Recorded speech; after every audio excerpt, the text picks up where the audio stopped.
Good evening, my dear friend.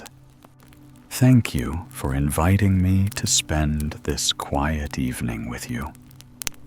Tonight, we leave the hurried world behind and drift gently toward the peaceful riverbanks where reeds sway softly, willow branches whisper overhead, and every winding path promises a quiet adventure. Our story tonight is The Wind in the Willows. So settle into your favorite place. Let each breath become slower than the last, and allow the gentle current to carry your thoughts away. As we begin, Chapter 1, in which we are introduced to Winnie the Pooh and some bees, and the stories begin. Here is Edward Bear coming downstairs. Now, bump, bump, bump on the back of his head, behind Christopher Robin. It is as far as he knows, the only way of coming downstairs. But sometimes he feels that there really is another way. If only he could stop bumping for a moment and think of it. And then he feels that perhaps there isn't anyhow. Here he is at the bottom and ready to be introduced to you, Winnie the Pooh. When I first heard his name, I said, just as you were going to say, but I thought he was a boy. So did I, said Christopher Robin. Then you can't call him Winnie, I don't. But you said he's Winnie the Pooh. Don't you know what there means? Ah, yes, now I do, I said quickly, and I hope you do too, because it's all the explanation that you are going to get. Sometimes, Winnie the Pooh likes a game of some sort when he comes downstairs, and sometimes likes to sit quietly in fire and listen to a story. What about a story? Said Christopher Robin. What about a story? I said, could you very sweetly tell Winnie the Pooh one? I suppose I could. I said, what sort of stories does he like about himself? Because he's that sort of bear. Oh, I see, so. Could you? Very sweetly. I'll try, I said. So I tried. Once upon a time, a very long time ago now, about last Friday, Winnie the Pooh lived in a forest all by himself under the name of Sanders. What does under the name mean? Ask Christopher Robin. It means he had the name over the door in gold letters and lived under it. Winnie the Pooh wasn't quite sure, said Christopher Robin. Now I am, said a growly voice. Then I will go on, said I. One day when he was out walking, he came to an open place in the middle of the forest. And in the middle of this place was a large oak tree. And from the top of the tree there came a loud, buzzing noise. Winnie the Pooh sat down at the foot of the tree. He put his head between his paws, and he began to think. First of all, he said to himself that buzzing noise means something. You don't get a buzzing noise like that, just buzzing and buzzing, without its meaning. Something. If there's a buzzing noise, somebody's making a buzzing noise. And the only reason for making a buzzing noise that I know of is because you're a bee. Then he thought for another long time and said, and the only reason for being a beet that I know of is making honey, and said, and the only reason for making honey is so as I can eat it. So he began to climb the tree.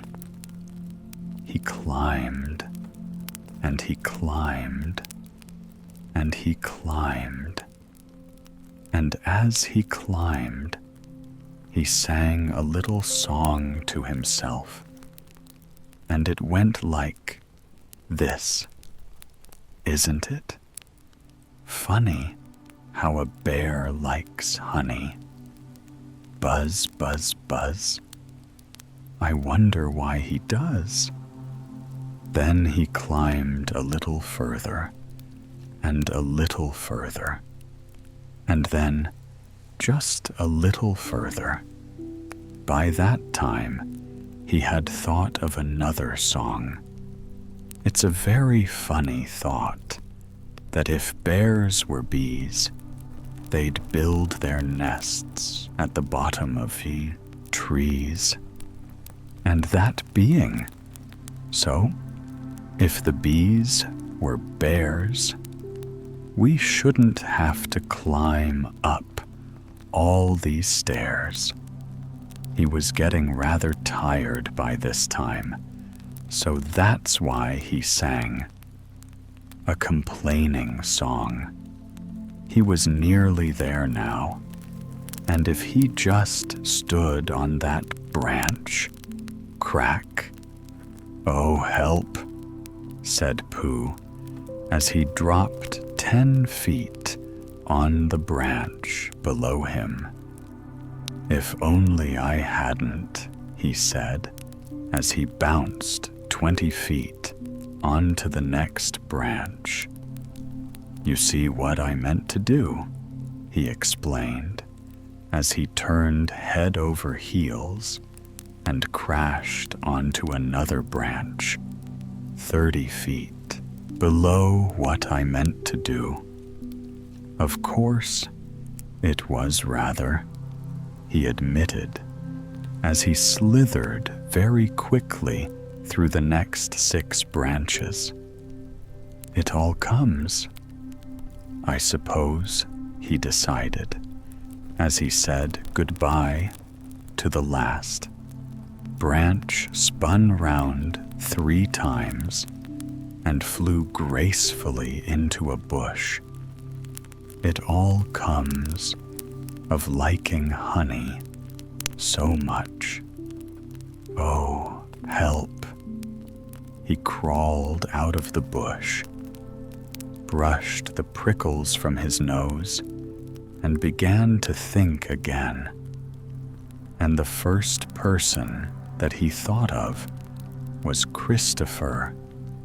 Robin, was that me? Said Christopher Robin in an odd voice, hardly daring to believe it. That was you, Christopher? Robin said. Nothing, but his eyes got larger and larger, and his face got pinker and pinker. So Winnie the Pooh went round to his friend, Christopher Robin, who lived behind a green door in another part of the forest. Good morning, Christopher Robin, he said. "Good morning, Winnie," the Pooh said. "You. I wonder if you've got such a thing as a balloon about you." "A balloon?" "Yes," I just said to myself, coming along. I wonder if Christopher Robin has such a thing as a balloon about him. I just said to myself, thinking of balloons and wondering, what do you want to balloon for? "You," said Winnie. The Pooh looked round. See that nobody was listening. He put his paw to his mouth and said in a deep whisper, "Honey, but you don't get honey with balloons." "I do," said Pooh. "Well, it just happened that you had been to a party the day before at the house of your friend Piglet, and you had balloons at the party. You had had a big green balloon, and one of Rabbit's relations had had a big blue one, and had left it behind, being really too young to go to a party at all. And so you had brought the green one and the blue one home with you. Which one would you like?" you asked Pooh. He put his head between his paws and thought very carefully. "It's like this," said, "when you go after honey with a balloon. The great thing is not to let the bees know you're coming. Now, if you have a green balloon, they might think you are only part of the tree and not notice you. And if you have a blue balloon, they might think you were only part of the sky and not notice you. And the question is, which is most likely? Wouldn't they notice you underneath the balloon? You asked they might, or they might not," said Winnie the Pooh. "You never can tell with bees." He thought for a moment and said, "I shall try to look like a small black cloud that will deceive them. Then you would better have the blue balloon," you said, until it was decided. Well, you both went out with the blue balloon, and you took your gun with you, just in case, as you always did. And Winnie the Pooh went to a very muddy place that he knew of, and rolled until he was black all over. And when the balloon was blown up, as big, and you and Pooh were both holding on to the string, you let go suddenly, and Pooh Bear floated gracefully up into the sky and stayed there, level with the top of the tree, and about 20 feet away from it. "Hooray!" you shouted. "Isn't that fine?" shouted Winnie the Pooh.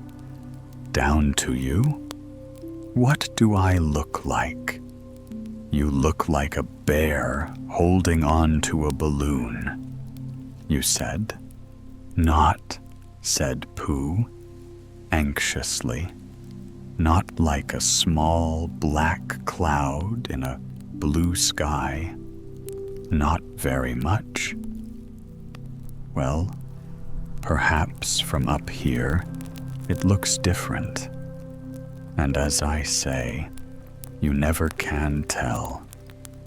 With bees, there was no wind to blow him nearer to the tree. So there he stayed. You could see the honey. He could smell the honey, but he couldn't quite reach the honey after a little, while he called down to you. "Christopher." "Robin?" he said in a loud whisper. "Hello?" "I think the bees suspect something, sort of thing." "I don't know. Something tells me they're suspicious. Perhaps they think you're after their honey. It may be that you never can tell with bees." There was another little silence, and then he called down to you again. "Christopher, Robin." "Yes. Have you an umbrella in your house?" "I think so. I wish you would bring it out here and walk up and down with it, and look up at me every now and then and say, 'Tap, tap.' It looks like rain, I think. If you did that, it would help the deception, which we are practicing on these bees." "Well," you laughed to yourself, "silly old bear." But you didn't say it aloud, because he was so fond of him. And you went home for your umbrella. There you are, called down, Winnie the Pooh. As soon as you got back to the tree, I was beginning to get anxious. I have discovered that the bees are now definitely suspicious. "Shall I put my umbrella up?" he said. "Yes, but wait a moment. We must be practical. The important bee to deceive the queen bee. Can you see which is the queen bee from down there? No? A pity.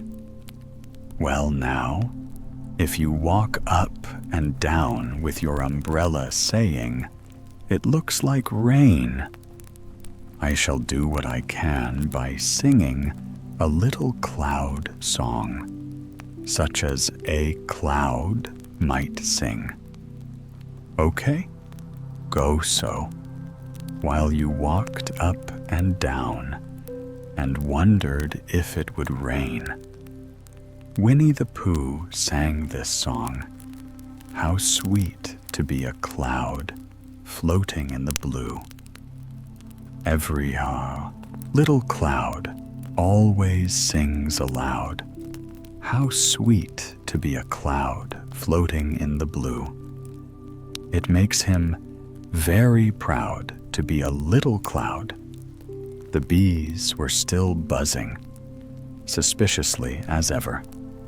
Some of them indeed left their nests, flew all around the cloud as it began, the second verse of this song.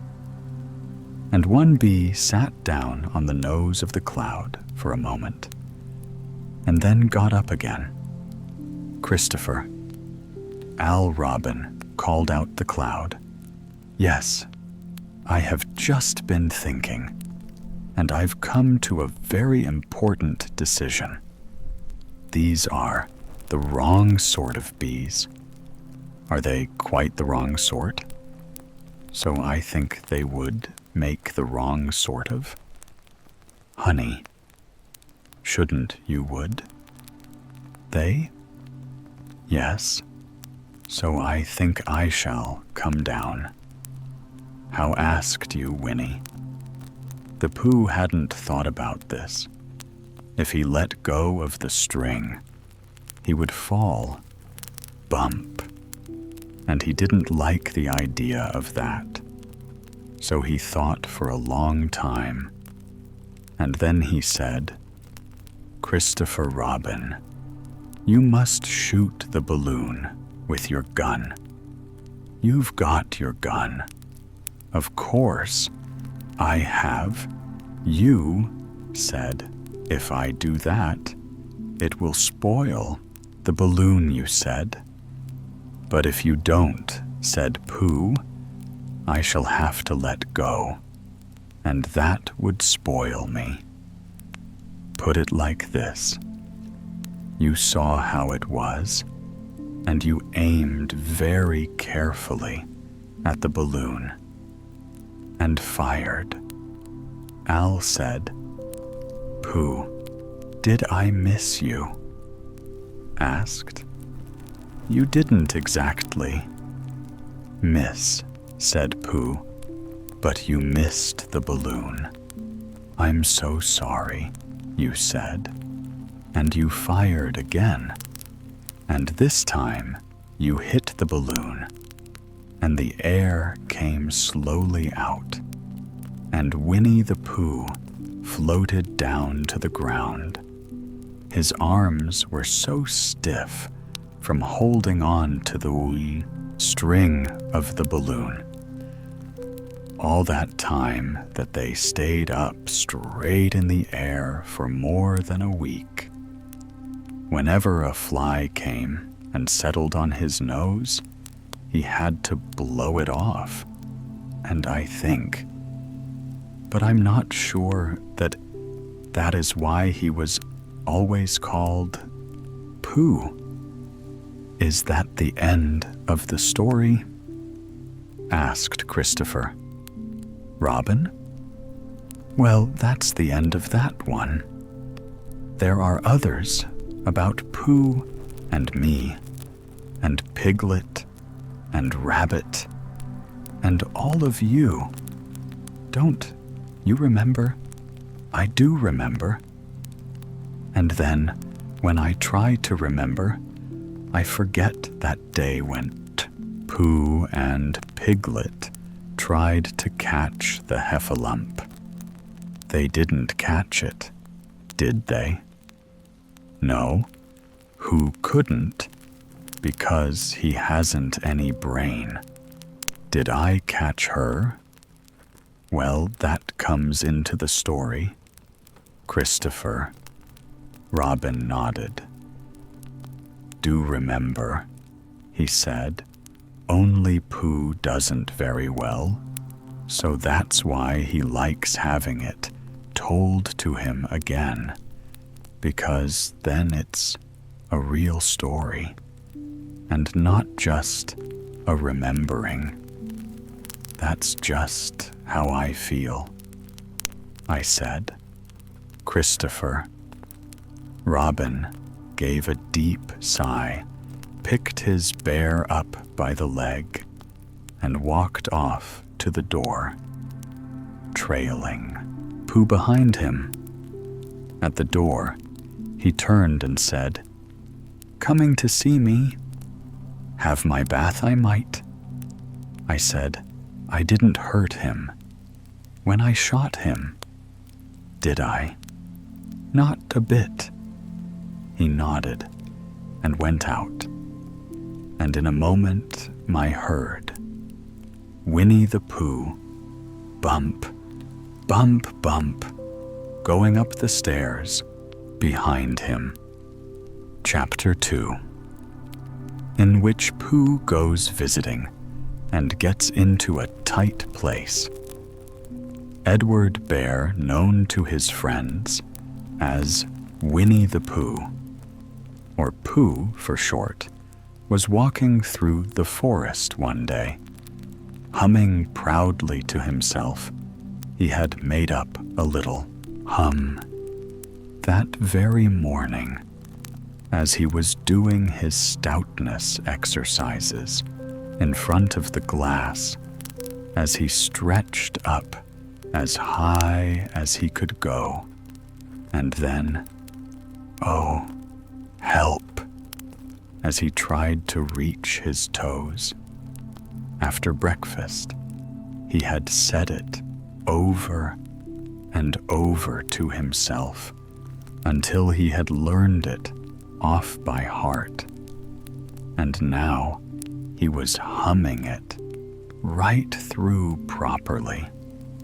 Well, he was humming this hum to himself and walking along gaily, wondering what everybody else was doing and what it felt like being somebody else.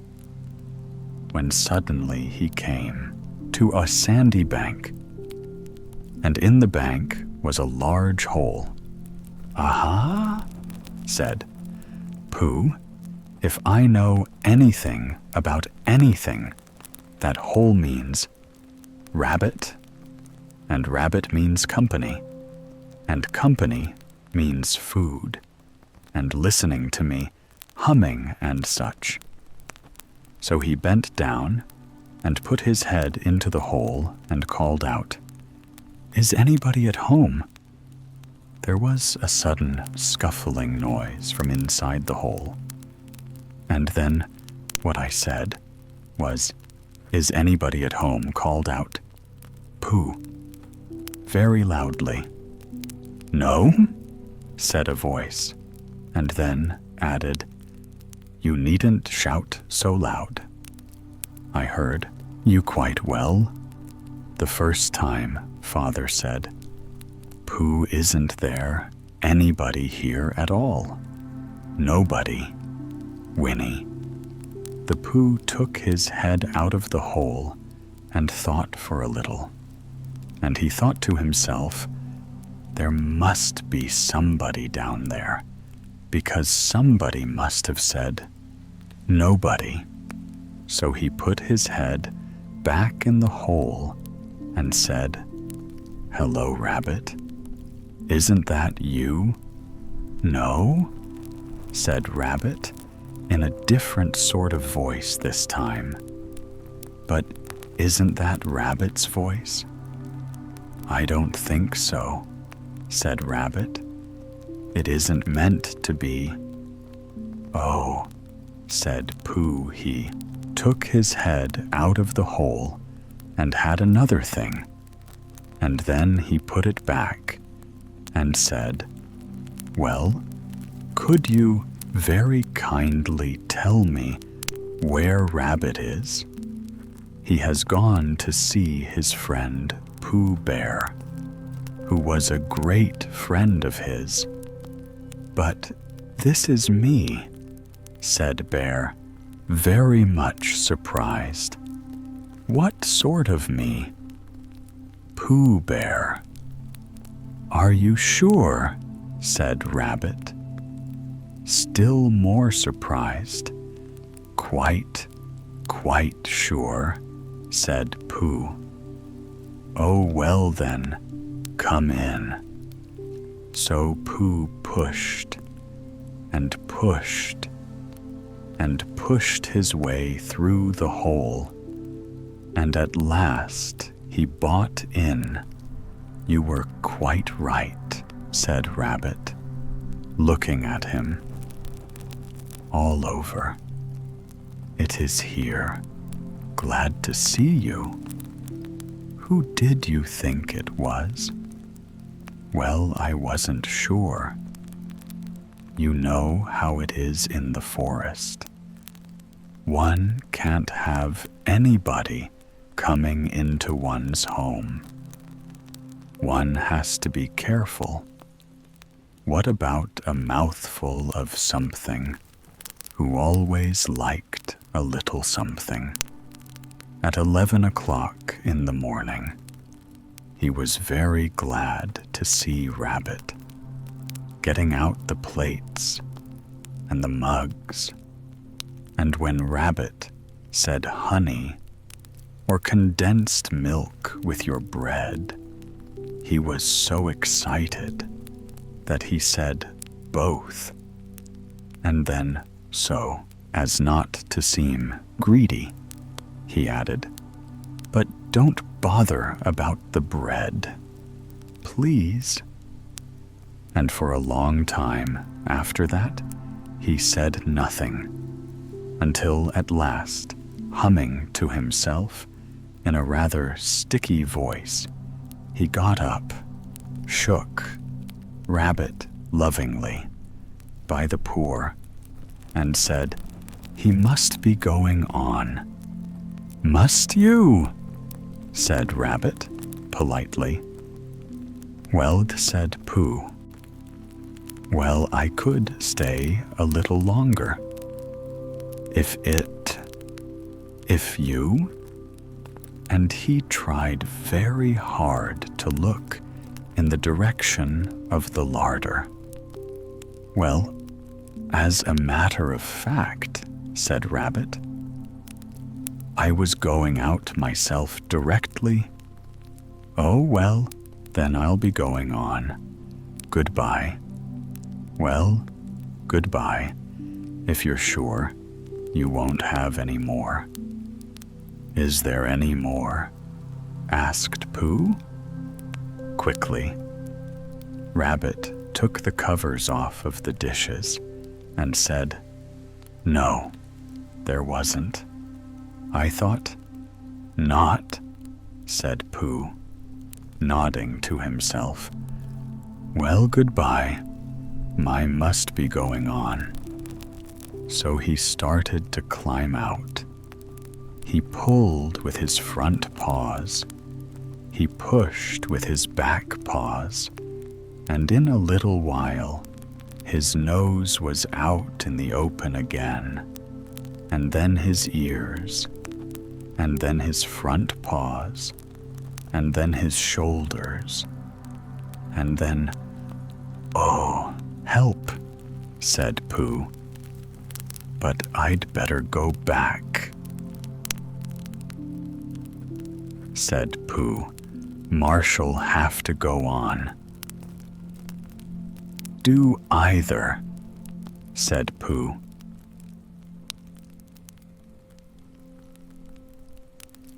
Now by this time, Rabbit wanted to go for a walk too. "I'm finding the front door full." He went out by the back door and came round to Pooh and looked at him. "Hello. Are you stuck?" "Carelessly, just resting and thinking and humming to myself. Here, give us a paw." Pooh Bear stretched out. A paw, and Rabbit pulled and pulled and pulled. "Ow," cried Pooh, "you're hurting." "The fact is," said Rabbit, "you're stuck." "It all comes," said Pooh crossly, "of not having front doors big enough." "It all comes," said Rabbit Stanley, "of eating too much." "He thought at the time," said Rabbit. "Only I didn't like to say anything," said Rabbit. "That one of us was eating too much," said Rabbit, "and I knew it wasn't me." "Well, shall I go and fetch Christopher Robin?" Christopher Robin lived at the other end of the forest, and when he came back with Rabbit and saw the front half of Pooh, he said, "Silly old bear," in such a loving voice that everybody felt quite hopeful. Again, "I was just beginning to think," said Bear, sniffing slightly, "the rabbit might never be able to use his front door again, when I should hate that. He said so." "Should I?" said Rabbit. "Use his front door?" "Again," said Christopher Robin. "Of course he'll use his front door again." "Good," said Rabbit. "If we can't pull you out, Pooh, we might push you back." Rabbit scratched his whiskers thoughtfully and pointed out that once Pooh was pushed back, he was back, and of course, nobody was more glad to see Pooh than he was still there. It was some lived in trees, some lived underground. "And you mean I'd never get out?" said Pooh. "I mean," said Rabbit, "having got so far, it seems a pity to waste it." "Christopher," Robin nodded. "Then there's only one thing to be done," he said. "We shall have to wait for you to get thin again." "How long does getting thin take?" asked Pooh, anxious. "About a week, I should think, but I can't stay here for a week." "You can stay here." "All right, silly old bear. It's getting you out, which is so difficult." "We'll read to you," said Rabbit cheerfully. "And I hope it won't snow," he added. "And I say, old fellow, you're taking up a good deal of room in my house. Do you mind if I use your back legs as a towel horse? Because, I mean, there they are, doing nothing, and it would be very convenient just to hang towels on them a week," said Pooh gloomily. "What about meals?" "I'm afraid no meals," said Christopher Robin, "because of getting thin quicker. But we will read to you." Bear began to sigh, and then found he couldn't because he was so tightly stuck, and a tear rolled down his eye. He said, "Would you read a sustaining book such as would help and comfort a wedged bear in great tightness?" So for a week, Christopher Robin read that sort of book at the north end of Pooh, and Rabbit hung his washing on the south end, and in between, Bear felt himself getting slenderer and slenderer. And at the end of the week, Christopher Robin said, "Now." So he took hold of Pooh's front paws, and Rabbit took hold of Christopher Robin, and all rabbits, friends and relations, took a hold of Rabbit, and they all pulled together. And for a long time, Pooh only said, "Ow" and "oh." And then, all of a sudden, he said, just as if a cork were coming out of a bottle, and Christopher Robin and Rabbit and all of Rabbit's friends and relations went head over heels, backwards, and on top of them came Winnie the Pooh. Free so, with the nod of thanks to his friends, he went on with his walk through the forest, humming proudly to himself. But Christopher Robin looked after him lovingly and said to himself, "Silly old bear." Chapter 3, in which Pooh and Piglet go hunting and nearly catch a woozle. The piglet lived in a very grand house in the middle of a beech tree, and the beech tree was in the middle of the forest, and the piglet lived in the middle of the house. Next to his house was a piece of broken board which had Trespasses W on it. When Christopher Robin asked the piglet what it meant, he said it was his grandfather's name. Been in the family for a long time. Christopher Robin said, "You couldn't be called Trespassers W." And Piglet said, "Yes, you could, because his grandfather was, and it was short for trespassers. Will, which was short for trespasses. William and his grandfather had had two names in case he lost one. Trespasses after an uncle, and William after Trespasses. I've got two names," said Christopher Robin carelessly. "Well, there you are. That proves it," said Piglet. One fine winter's day, when Piglet was brushing away the snow in front of his house, he happened to look up, and there was Winnie the Pooh.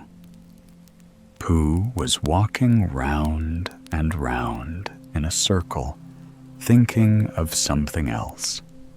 And when Piglet called to him, he just went on walking. "Hello?" said Piglet. "What are you doing?" "Hunting," said Pooh, hunting. "What tracking something?" said Winnie the Pooh, very mysteriously. "Tracking what," said Piglet, coming closer. "That's just what I ask myself. I ask myself, what? What do you think you'll answer? I shall have to wait until I catch up with it," said Winnie the Pooh. "Now look, there," he pointed to the ground in front of him. "What do you see there?" "Tracks," said Piglet. "Paul? Marks?" He gave a little squeak of excitement. "Oh, Pooh, do you think it's a woozle?" "It may be," said Pooh. "Sometimes it is. Sometimes it isn't. You never can tell." With Paul, Marks, with these few words, he went on tracking, and Piglet, after watching him for a minute or two, ran after him. Winnie the Pooh had come to a sudden stop and was bending over the tracks in a puzzled sort of way. "What's the matter?" asked Piglet. "It's a very funny thing," said Bear, "but there seems to be two animals. Now, this, whatever it was, has been joined by another, whatever it is, and the two of them are now proceeding in company. Would you mind coming with me? Piglet, in case they turn out to be hostile animals." Piglet scratched his ear in a nice sort of way and said that he had nothing to do until Friday and would be delighted to come in case it really was a woozle. "You mean, in case it really is?" two woozles, said Winnie. The Pooh and Piglet said that, anyhow, he had nothing to do until Friday. So off they went together. There was a whole spinney of large trees just here, and it seemed as if the two woozles, if that is what they were, had been going around this spinney. So around this spinney went Pooh and Piglet after them, Piglet passing the time by telling Pooh what his grandfather Trespasses W had done to remove stiffness after tracking, and how his grandfather Trespasses W had suffered in his later years from shortness of breath and other matters of interest, and who wondering what a grandfather was like, and if perhaps this was two grandfathers that they were after now, and if so, whether he would be allowed to take one home and keep it, and what Christopher Robin would say. And still, the tracks went on in front of them.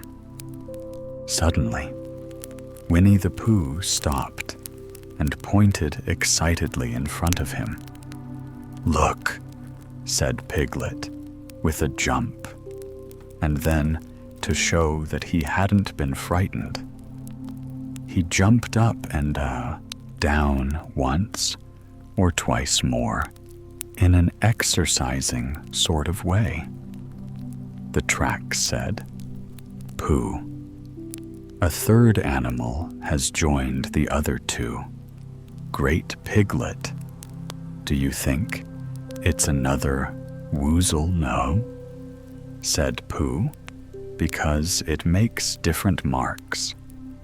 It is either two woozles and one, as it might be whizzle, or two, as it might be whistles, and one, if so it is woozle. Let us continue to follow them." So they went on, feeling just a little anxious now, in case the three animals in front of them were of hostile intent. Piglet wished very much that his grandfather T.W. were there instead of elsewhere. And Pooh thought how nice it would be if they met Christopher Robin. Suddenly, quite accidentally, and only because he liked Christopher Robin so much. And then, all of a sudden, Winnie the Pooh stopped again and licked the tip of his nose in a cooling manner, for he was feeling more hot and anxious than ever in his life. Before, there were 4 animals in front of them. Do you see Piglet tracks? 3, as it were, woozles, and one, as it was, whizzle. Another woozle has joined them, and so it seemed to be. There were the tracks, crossing each other, here getting muddled up with each other, there quite plainly, every now and then, tracks of 4 sets of paws, I think, said Piglet, when he had licked the tip of his nose too, and found that it brought very little comfort, I think. But I've just remembered something. I have just remembered something that I forgot to do yesterday, and Sean be able to do tomorrow, so I suppose I really want to go back and do it. Now, we'll do it this afternoon, and I'll come with you," said Pooh.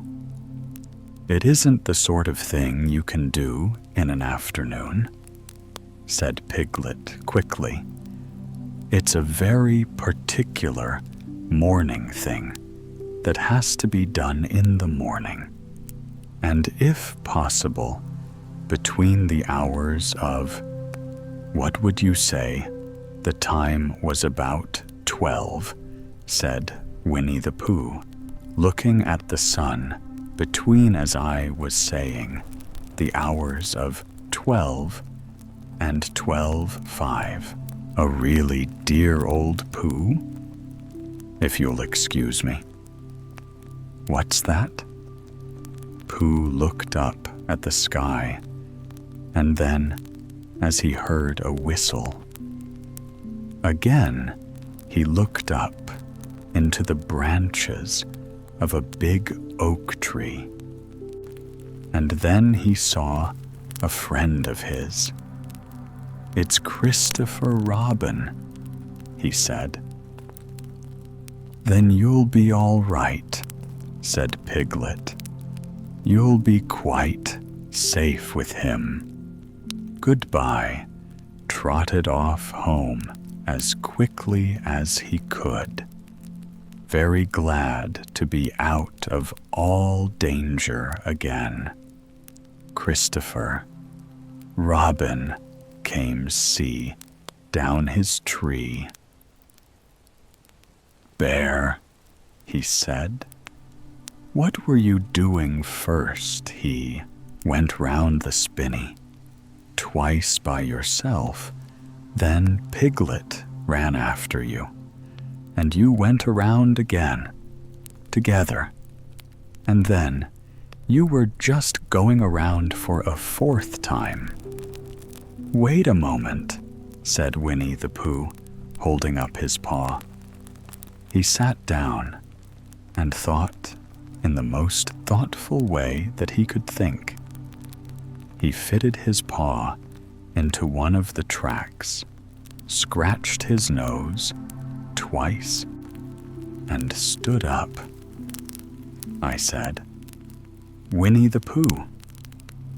"I see now," said Winnie the Pooh. "I have been foolish and deluded," said he. "And I am a bear of a new personality. All, you're the best bearer in all the world," said Christopher Robin soothingly. "Am I?" said Pooh hopefully, and then he brightened up. Suddenly, anyhow, it's nearly lunch in time, so he went home for it. Chapter 4, in which Eeyore loses a tail and Pooh finds one. The Old Gray Donkey. Eeyore stood by himself in a thistly corner of the forest. His front feet were apart, his head on one side, and thought about things. Sometimes he thought sadly to himself, "Why?" And sometimes he thought, "Wherefore?" And sometimes he thought, "Inasmuch as which?" And sometimes he didn't quite know what he was thinking about. So when Winnie the Pooh came something along, Eeyore was very glad to be able to stop thinking for a little in order to say, "How do you do?" in a gloomy manner to him. "And how are you?" said Winnie the Pooh. Eeyore shook his head from side to side. "Not very." How, he said, I don't seem to have felt at all. How for a long time. Dear, dear, said Pooh. I'm sorry about that. Let's have a look at you. So, Eeyore stood there, gazing sadly at the ground, and Winnie the Pooh walked all around him. Once, "Why, what's happened to your tail?" he said, in surprise. "What has happened to it?" said Eeyore. "It isn't there. Are you sure?" "Well, either a tail is there, or it isn't. That you can't make a mistake about it, and yours isn't there. What is?" "Nothing. Let's have a look, Senior." And he turned slowly around to the place where his tail had been a little while ago. And then, finding that he couldn't catch it up, he turned around the other way until he came back to where he was. At first, he put his head down and looked between his legs, and at last he said, with a long, sad sigh, "I believe you're right." "Of course I'm right," said Pooh. "That accounts for a good deal." City, all gloomily, "It explains everything. No wonder you must have left it somewhere," I said. "Winnie the Pooh, somebody must have taken it," said he. "Or how like them," he added after a long silence. Who felt that he ought to say something helpful about it, but didn't quite know what. So he decided to do something helpful instead. "Eeyore," he said solemnly, Winnie the Pooh, will find your tail for you." "Thank you," Pooh answer. "Deal. You're a real friend, not like some Winnie the Pooh went off to find Eeyore's tail." It was a fine spring morning in the forest. As he started out, little soft clouds played happily in a blue sky, skipping from time to time in front of the sun, as if they had come to put it out, and then sliding away suddenly, so that the next might have his turn through them.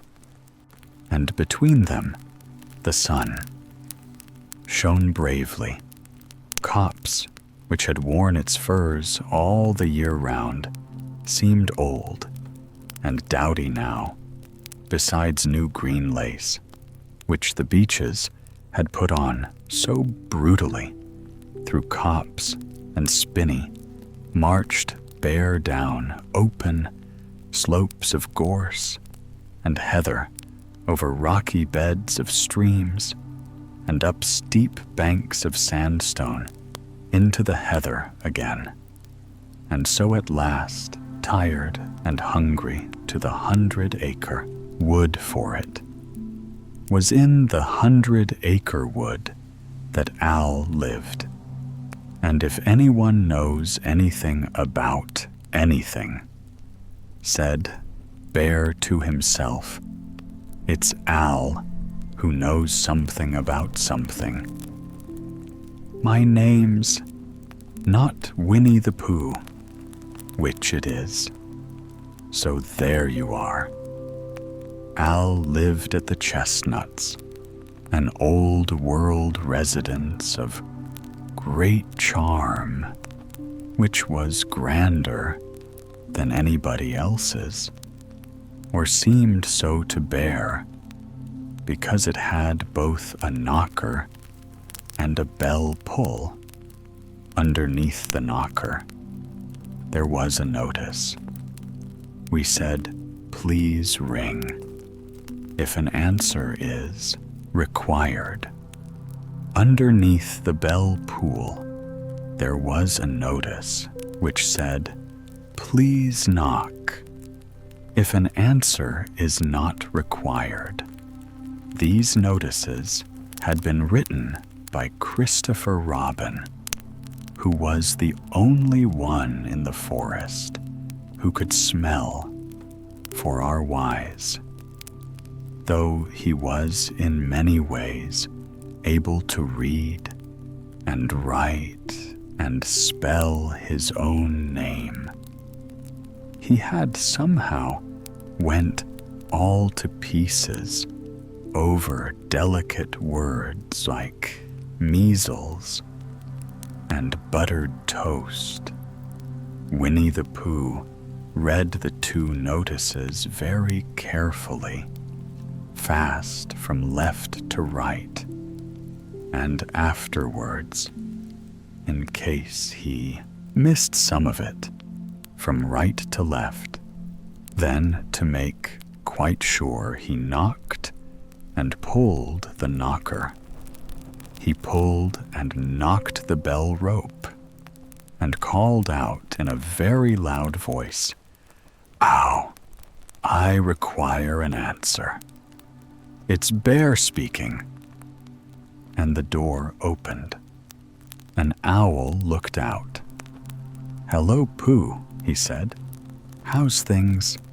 "Terrible and sad," said Pooh, "because Eeyore, who is a friend of mine, has lost his tail and he's moping about it. Could you very kindly tell me how to find it for him?" "Well," said Al, "the customary procedure in such cases is as follows. What does crustimony precede?" "Cake mean," said Pooh, "for I am a bear of very little brain, and long words bother me.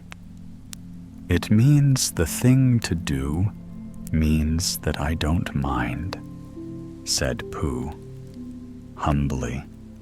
"The thing to do is as follows. First issue a reward, and then just a moment," said Pooh, holding up his paw. "What do we do to this?" "What you were saying.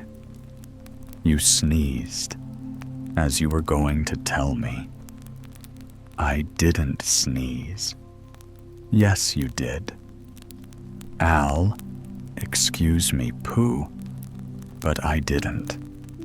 You can't sneeze without knowing it. Well, you can't know it without something having been sneezed. What I said was first issue a reward." "You're doing it again," said Pooh sadly. "A reward," said the owl very loudly. "We write a notice, say that we will give a large something to anybody who finds Eeyore's tail." I see, said Pooh, nodding his head. "Talking about large, some things," he went on dreamily, "generally have a small something about. Now, about this time in the morning." He looked wistfully at the cupboard in the corner of Al's parlor.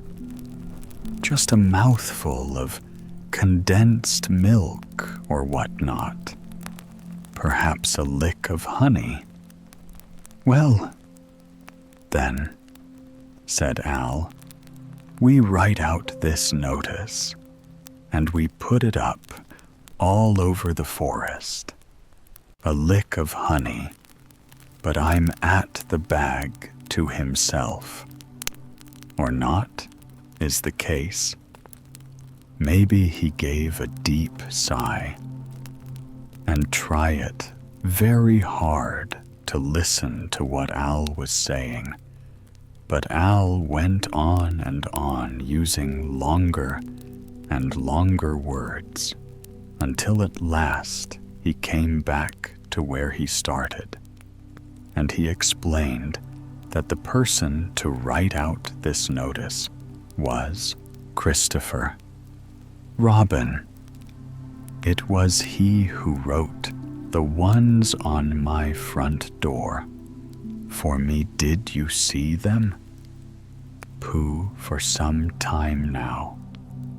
Pooh had been saying, you and no, in turn with his eyes shut to all that Al was saying, and having said yes, yes, the last time he said, without really knowing what Al was talking about. See them, said the owl, a little surprised. Come and look at them now. So they went outside. Pooh looked at the knocker and the notice below it. He looked at the bell rope and the notice below it. And the more he looked at the bell rope, the more he felt that he had seen something like it. Somewhere else, sometime before. Handsome bell rope, isn't it? Said the owl. Pooh nodded. It reminds me of something, he said, but I can't think what. Where did you get it? I just came across it in the forest. It was hanging over a bush when I thought at first somebody lived there, so I rang it, and nothing happened. And then I rang it again, very loudly, and it came off in my hand, and as nobody seemed to want it, I took it home. And Owl said, Pooh, solemnly, you made a mistake. Somebody did want it. Who, my dear friend? He was fond of it. Fond of it. Attached to it, said Winnie the Pooh sadly. So with these words, he unhooked it and carried it back to Eeyore. And when Christopher Robin had nailed it on in its right place, again, Eel frisked about the forest, waving his tail so happily that Winnie the Pooh came over, all funny, and had to hurry home for a little snack of something to sustain him, wiping his mouth. Half an hour afterwards, he sang to himself proudly, Who found the tail? I said, Pooh, at 2:15. Only it was 11:15. Really, I found the tale in which Piglet meets a heffalump one day, when Christopher Robin and Winnie the Pooh and Piglet were all talking together. Christopher Robin finished the mouthful he was eating and said carelessly, A heffalump today. Piglet, what was it doing? Asked Piglet. Just lumping along, said Christopher Robin. I don't think it saw me. I saw him once, Piglet said. At least, I think I did. Only, perhaps, it wasn't. "So did I," said Pooh, wondering what a heffalump was like. "You don't often see them," said Christopher. Robin, carelessly. "Not now," said Piglet. "Not at this time of year," said Pooh. Then they all talked about something else, until it was time for Pooh and Piglet to go home together. At first, as they stumped along the path which edged the 100-acre wood, they didn't say much to each other. But when they came to the stream and had helped each other across the stepping stones and were able to walk side by side again over the header, they began to talk in a friendly way about this and that. And Piglet said, "If you see what I mean, Pooh." And Pooh said, "It's just what I think." Myself, Piglet. And Piglet said, "But on the other hand, Pooh, we must remember."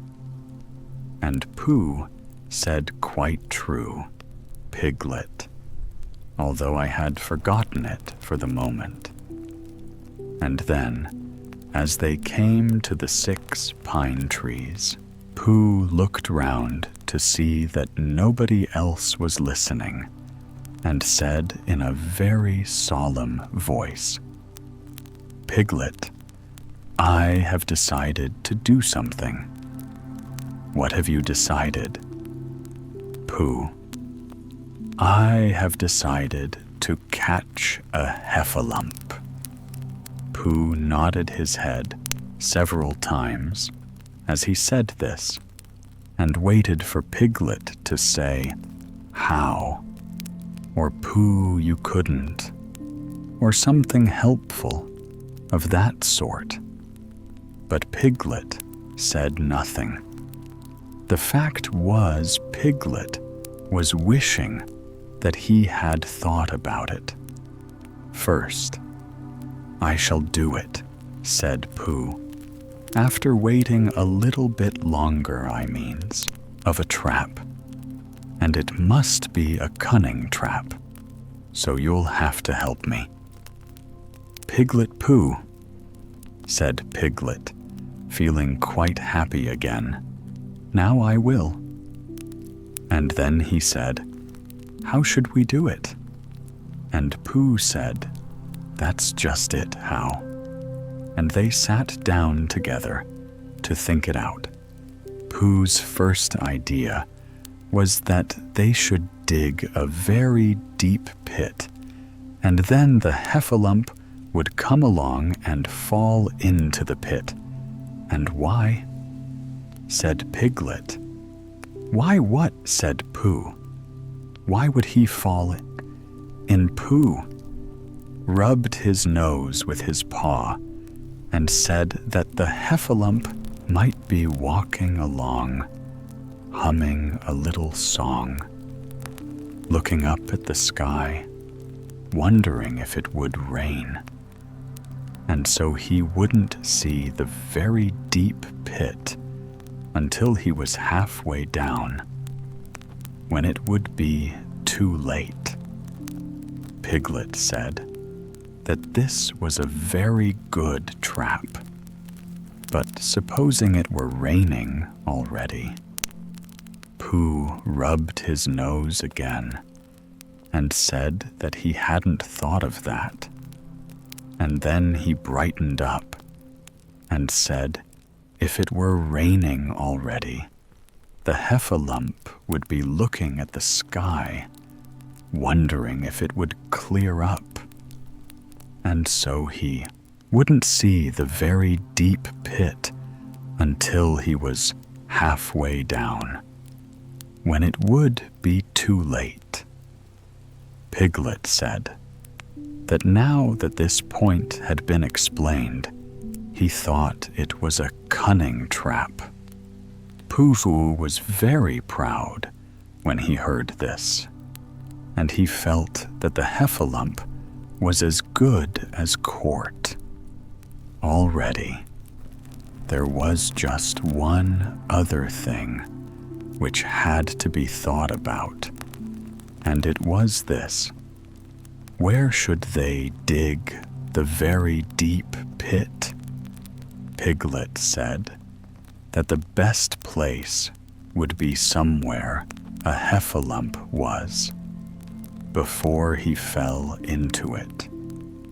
Only about a foot further on.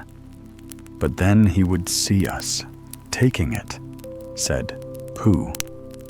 Or if he was looking at the sky, he would suspect, said Pooh. He happened to look down. He thought for a long time, and then added, sadly, "It isn't as easy as I thought. I suppose that's why heffalumps hardly ever get caught." "That must be it," said Piglet. They sighed and bought up, and when they had taken a few gorse prickles out of themselves, they sat down again. And all the time Pooh was saying to himself, "I could think of something." If he felt sure that a very clever brain could catch a heffalump, if only he knew the right way to go about it. "Suppose you wanted to catch me? How would you do it?" he said to Piglet. "Well," said Piglet, "I should do it like this. I should make a trap, and I should put a jar of honey in the trap, and you would smell it, and you would go in after it, and I would go in after it," said Pooh excitedly, "only very carefully, so as not to hurt myself, and I would get to the jar of honey and I should lick around the edges, first of all, pretending that there wasn't any more, you know, and then I should walk away and think about it a little, and then I should come back and start licking in the middle of the jar, and then yes, well, never mind about that. There you would be. And there, I should catch you now. The first thing to think of is what the heffalumps like. I should think acorns, shouldn't you? We'll get a lot of wake-up Pooh, who had gone into a happy dream, woke up with a start and said that honey was a much more trappy thing than acorns. Piglet didn't think so, and they were just going to argue about it, when Piglet remembered that if they put acorns in the trap, he would have to find the acorns. But if they put honey, then Pooh would have to give up some of his own honey. So he said, "All right, honey." Then just as Pooh remembered this too, and was going to say, "All right, acorns." "Honey," said Piglet to himself in a thoughtful way, as if it were now settled. "Dig the pit while you go and get the honey." "Very well," said Pooh, and he stumped off as soon as he got home. He went to the larder. He stood on a chair and took down very large jar of honey from the top shelf. It had honey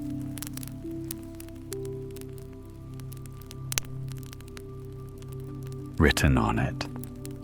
But just to make sure, he took off the paper cover and looked at it.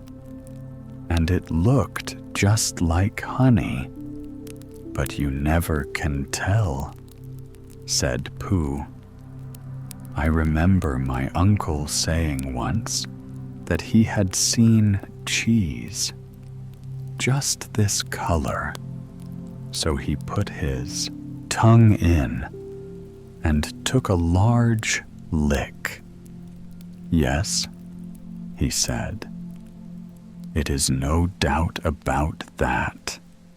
And honey, I should say, right down to the bottom of the jar, unless, of course, somebody put cheese in at the bottom for a joke. Perhaps I had better go a little further, just in case.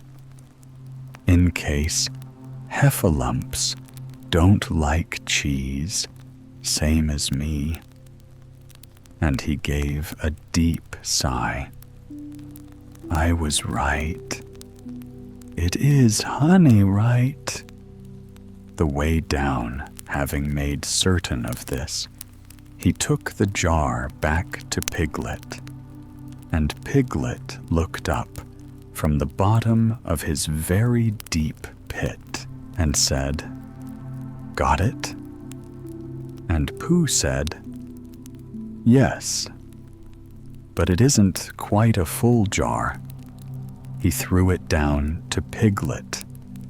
Piglet said, No, it isn't. Is that all you've got left? And who said yes? Because it was, said Piglet, but the jaw at the bottom of the pit, and climbed out, and they went off home together. Well, good night, Pooh, said Piglet. When they got to Pooh's house, we meet at 6 o'clock tomorrow morning by the pine trees, and we'll see how many heffalumps we've got in our trap. 6 o'clock, Piglet. Have you got any string? No? Why do you want string to lead them home with? I think heffalumps come if you whistle. Some do, and some don't. You never can tell. With heffalumps, well, good night, and off Piglet trotted to his house. Trespasses, W. Well, Pooh made his preparations for bed. Some hours later, just as the night was beginning to steal away, Pooh woke up with a sinking feeling. He had had that sinking feeling before, and he knew what it meant. He was hungry, so he went to the ladder and he stood on a chair. He reached up to the top shelf and found nothing. That's funny, he thought. I know. I had a jar of honey there, full. Jaw full of honey, right to the top, and it had honey written on it, so that I should know it was honey. It's very funny. And then he began to wander up and down, wondering where it was, murmuring a murmur to himself. Very, very funny. Because I know I had some honey, because it had a label on, saying honey. A Galapagos full of pot, too. And I don't know where. It's got to. No, I don't know where it's gone. Well, it's funny. He had murdered this to himself 3 times in a singing sort of way, when suddenly he remembered he had put it into the cunning trap to catch a heffalump. Bother, said Pooh. It all comes of trying to be kind to heffalumps. And he got back into bed, but he couldn't sleep. The more he tried to sleep, the more he couldn't. He tried counting sheep, which is sometimes a good way of getting to sleep. And as that was no good, he tried counting heffalumps. And that was worse, because every heffalump that he counted was making straight for a pot of Pooh's honey and eating it all. For some minutes, he lay there miserably, but when the 587th heffalump was licking its jaws and saying to itself, "Very good, honey. This, I don't know if I've tasted better." Who could bear it no longer? He jumped out of bed. He ran out of the house and straight to the 6 pine trees. The sun was still in bed, but there was a lightness in the sky over the 100-acre wood. Wood seemed to show that it was waking up and would soon be kicking off the clothes in the half-light. The pine trees looked cold and lonely, and the very deep pit seemed deeper than it was. And Pooh's jar of honey at the bottom was something mysterious, a shape and no more. But as he got nearer to it, his nose told him that it was indeed honey, and his tongue came out and began to polish up his mouth, ready for it. "Bother," said Pooh as he got his nose inside the jar. "A heffalump has been eating it." And then he thought a little and said, "Oh no, I did. I forgot." Indeed, he had eaten most of it, but there was a little left at the very bottom of the jar.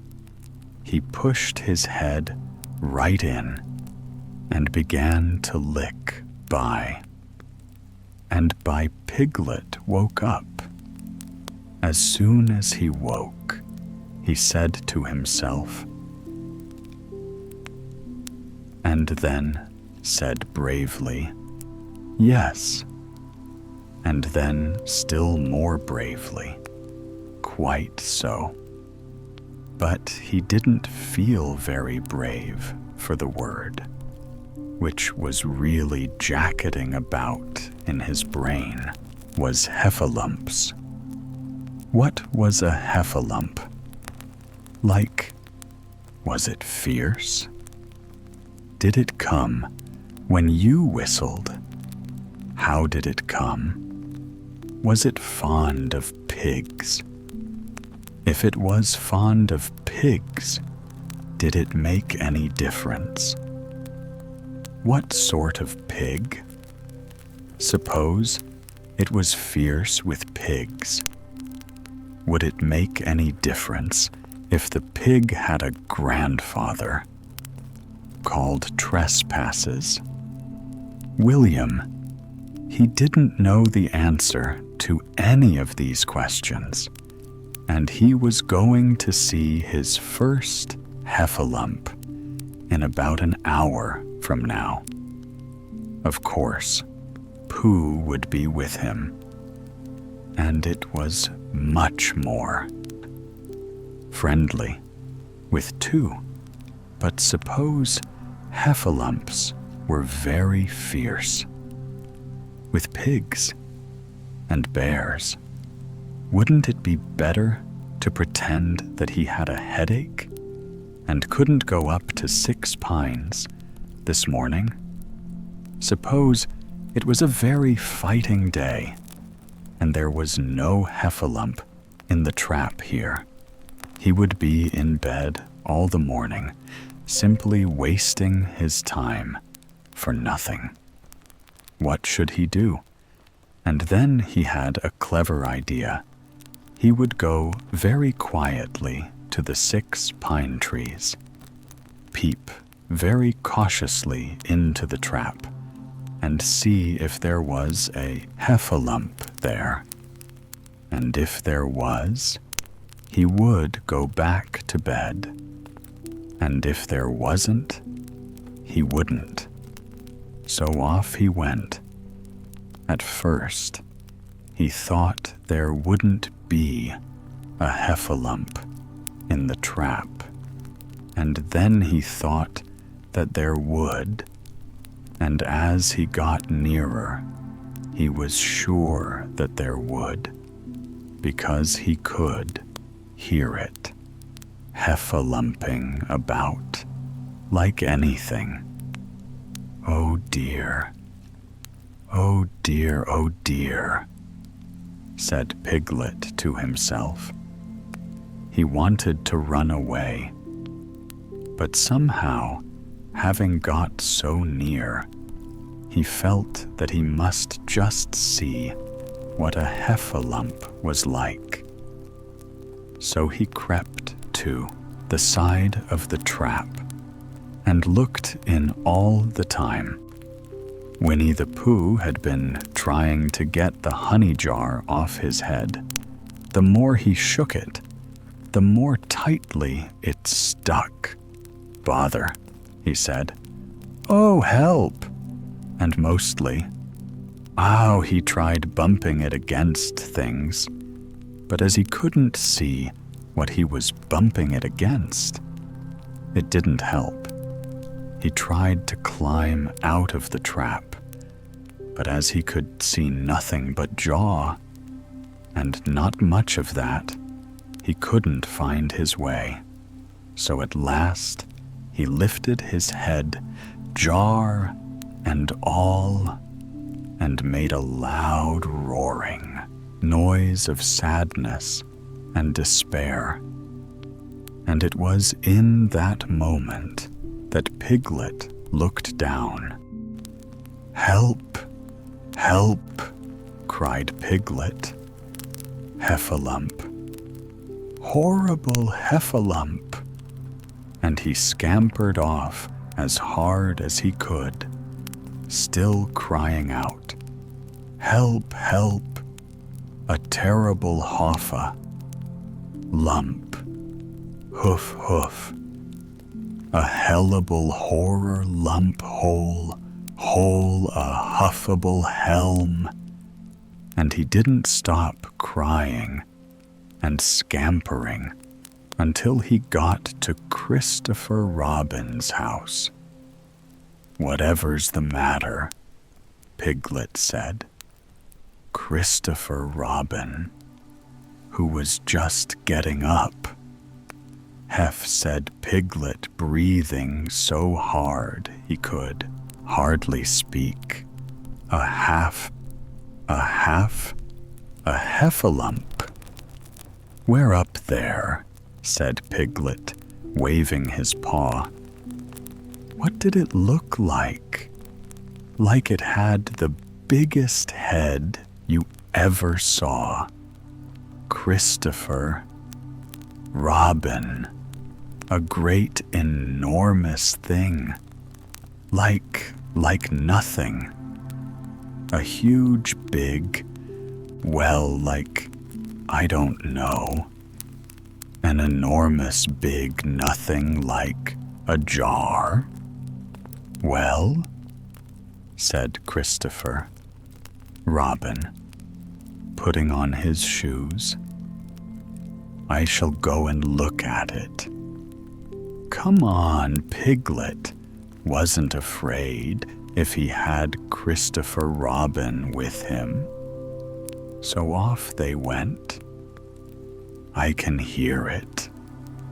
Can't? Piglet anxiously as they got near. I can hear something, said Christopher Robin. It was Pooh bumping his head against a tree root.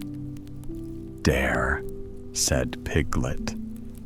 Isn't it awful? He held on tight to Christopher Robin's hand. Suddenly, Christopher Robin began to laugh, and he laughed, and he laughed, and he laughed. And while he was still laughing, crash, when the heffalump's head against the tree root smash went the jar, and out came Pooh's head. Again Piglet saw what a foolish piglet he had been. He was so ashamed of himself that he ran straight off home and went to bed with a headache. But Christopher Robin and Pooh went home to breakfast together.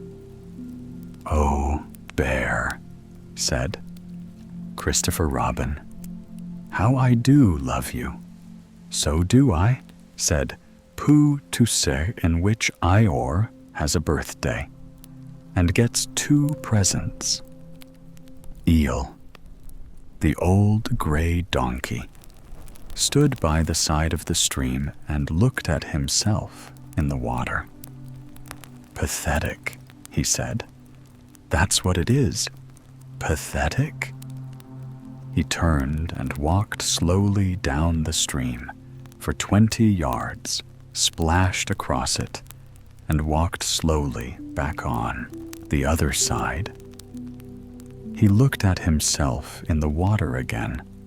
As I thought, he said no better. From this side, but nobody minds. Nobody cares. Pathetic. That's what it is. There was a crackling noise in the bracken behind him, and out came Pooh. Good morning. You're, said Pooh. Good morning, Pooh Bear, said Eeyore gloomily. If it is so, good morning. Which I doubt. Why, well, what's the matter? Nothing. Pooh Bear. Nothing. We can't all mend. Some of us don't. That's all there is to it. Can't all want, said Pooh, rubbing his nose. Gaiety, song, and dance. Here we go round the mulberry bush. Pooh. He thought for a long time, and then asked, What more people? Bush is that? Bon homie went on, Eeyore gloomily. French word meaning bon homie. I'm not complaining, but there it is. Pooh sat down on a large stone and tried to think this out. It sounded to him like a riddle, when he was never very much good at riddles, being a bear of very little brain. So he sang Cottlestone Pie instead. Cottleston, Cottlestone, Cottleston Pie, a fly can't bird, but a bird can fly. ask me a riddle, and I reply, call Tolston Coddle. Senpai? That was the first verse, and when he had finished it, Eeyore didn't actually say that he didn't like it. So Pooh very kindly sang the second verse to him. Cuddleston, Cuddleston, Coddleston, pie. A fish can't whistle when neither can I. Ask me a riddle, and I reply, Cottlestone, Cottlestone, Cuddleston, pie. Eeyore still said nothing at all. So Pooh hummed the third verse, quietly to himself. Pie, why does a chicken? I don't know why. Ask me a riddle, and I reply, Cuddleston. Coddle, Senpai? That's right. City or sing, Humpty. Tiddly empty too. Here we go. Gathering nuts in May. Enjoy yourself. I am, said Pooh Sumkin. City or why? What's the matter? Is anything of the matter? You seem so sad. Yo sad. Why should I be sad? It's my birthday. The happiest day of the year. Your birthday, said Pooh in great surprise. Of course it is. Can't you see? Look at all the presents have had. He waved a foot from side to side. Look at my birthday cake, candles. Pink sugar, who looked fast to the right and then to the left. Presents, said Pooh. Birthday cake. Where can't you see them? No, said Pooh. Neither can I. City or joke, he explained. Ha ha. Pooh scratched his head, being a little puzzled by all of this. But is it really your birthday? He asked. It is. Oh well, many happy returns of the day. Heal, and many happy returns. To you, Pooh Bear. But it isn't my birthday. No, it's mine. But you said many happy returns. Well, why not? You don't always want to be miserable on my birthday, do you? Oh, I see, said Blue. It's bad enough, said, he'll almost breaking down being miserable myself. What with no presents and no cake and no candles and no proper notice taken of me at all. But if everybody else is going to be miserable too, this was too much for Pooh.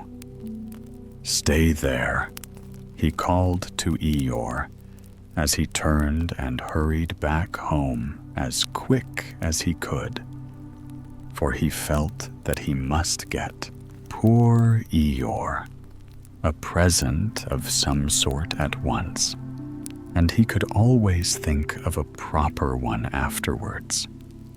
Outside his house, he found Piglet jumping up and down, trying to reach the knocker. Hello, Piglin, he said. Hello, Pooh, said Piglet. What are you trying to do? To reach the knocker. said Piglet. "I just came round. Let me do it for you," said Pooh kindly. He reached up and knocked at the door. "And I've just seen Eeyore," he began. "And poor Eeyore is in a very sad condition, because it's his birthday, and nobody's taken any notice of it. He's very gloomy. You know what Eeyore is. And there he was. And what a long time whoever lives here is answering this door." And he knocked again. But Pooh said, "Piglet, it's your own house." "Oh," said Pooh, "so it is. Well, let's go in so." And they went. The first thing Pooh did was to go to the cupboard to see if he had a quite small jar of honey left. And he had so. He took it down. "I'm giving this to Eeyore," he explained, "as a present." "And what are you going to give?" "Couldn't I give it too?" said Piglet. "From both of us, that would not be a good plan." "All right. I'll give him a balloon. I've got one left from my party. I'll go get it. Now, shall I? That Piglet is a very good idea. It's just what O wants to cheer him up. Nobody can be unshared with a balloon." So off Piglet trotted, and in the other direction went who with his jar of honey. It was a warm day, and he had a long way to go. We hadn't gotten more than halfway there when a sort of funny feeling began to creep all over him. He began at the tip of his nose, and it trickled all through him, at the soles of his feet. It was just as if somebody inside him was saying, "Now then, Pooh time for a little something." "Dear, dear," said Pooh. "I didn't know it was as late as that." So he sat down and took the top off his jar of honey. "Lucky I brought this with me," he thought. Many a bear going out on a warm day like this would never have thought of bringing a little something with him. And he began to eat now. "Let me see," he thought, as he took the last lick of the inside of the jaw. "Where was I going? Yes, you're..." He got up slowly. Suddenly he remembered he had eaten Eeyore's birthday present. "Bother," said Pooh. "What shall I do? I must give him something." For a little while, he couldn't think of anything. Then he thought, "Well, it's a very nice pot, even if there's no honey in it. If I washed it clean and got somebody to write a happy birthday on it, Eeyore could keep things in it which might be useful." So as he was passing the 100-acre wood, he went inside to call on Al, who lived there "Good morning." "Al," he said. "Good morning," Pooh said. "How many happy returns of Eeyore's birthday," said Poor. "Oh, is that what it is? What are you giving him?" "Al, what are you giving him, Pooh?" "I'm giving him a useful pot to keep things in. And I wanted to ask you, is this it?" said Al, taking it out of Pooh's paw. "Yes, and I wanted to ask you. Somebody's been keeping honey in it," said Hell. "You can keep anything in it," said Pooh. "Honestly, it's very useful like that. And I wanted to ask you, you want to write happy birthday on it?" "Was what I wanted to ask you," said Pooh. "Because my spelling is wobbly. It's good spelling, but it wobbles. The letters get in the wrong places. Would you write a happy birthday on it for me?" It's a nice pot, set out looking at it all. Around. Couldn't I give it to you?" "From both of us, no," said Pooh. "That would not be a very good plan. Now I'll wash it first, and then you can write on it." He washed the pot out and dried it, while Owl licked the end of his pencil and wondered how to spell birthday. "Can you read, Pooh?" he asked a little anxiously. "There's a notice about knocking and ringing outside my door, which Christopher Robin wrote. Could you read it? If a robin told me what it said, and then I could, well, I'll tell you what this says, and then you'll be able to." So Al wrote, and this is what he wrote. Hippy Poppy with the birthday. Pooh looked on admiringly. "I'm just saying, happy birthday," said Owl carelessly. "It's a nice long one," said Pooh, very much impressed by it.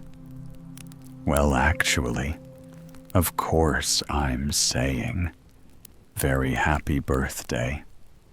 With love from Pooh. Naturally, it takes a good deal of pencil. Say a long thing like that." "Oh, I see," said Pooh. While all this was happening, Piglet had gone back to his own house to get Eeyore's balloon. He held it very tightly against himself so that it shouldn't be blown away. He ran as fast as he could, so as to get to Eeyore before Pooh did, for he thought that he would like to be the first one to give a present, just as if he had thought of it, without being told by anybody, and running along and thinking how pleased Eeyore was gonna be. He didn't look where he was going. Suddenly, he put his foot in a rabbit hole and fell down flat on his face. Bang Piglet lay there, wondering what had happened. At first, he thought the whole world had blown up, and then he thought that perhaps only the forest part of it had. And then he thought, perhaps only he had, and he was now alone in the moon, or somewhere, and would never see Christopher Robin, or Pooh, or Eeyore again. And then he thought, well, even if I'm in the moon, I need to be face downwards all the time. So he got cautiously up and looked about him. He was still in the forest. Well, that's funny, he thought. I wonder what that bang was. I couldn't have made such a noise, just falling down. Where's my balloon? What's that small piece of damp rag? Doing it was the balloon. Dear, said Piglet. Dear, dearie, dearie, dear. Well, it's too late now. I can't go back. Am I? Haven't another balloon. And perhaps Eeyore doesn't like balloons, so very much so. He trotted on rather sadly now, and down he came to the side of the stream where Eel was, and called out to him. Good morning. Eeyore shouted. Piglet, good morning. Little Piglet said, you all, if it is a good morning, which I doubt that it matters, many happy returns of the day, said Piglet. Having now got a little closer, Eeyore stopped looking at himself in the stream and turned to stare at Piglet. Just say that again, he said. Many happy. Wait a moment. Balancing on 3 legs, he began to bring his 4th leg very cautiously up to his ear.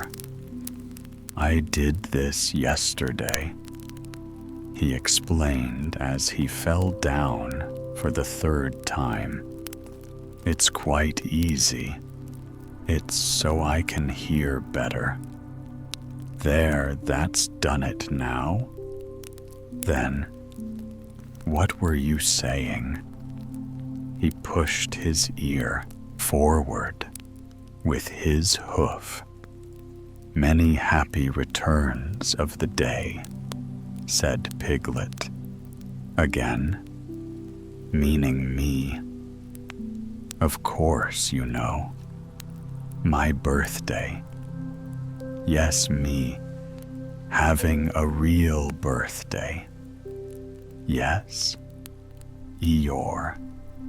And I've brought you a present.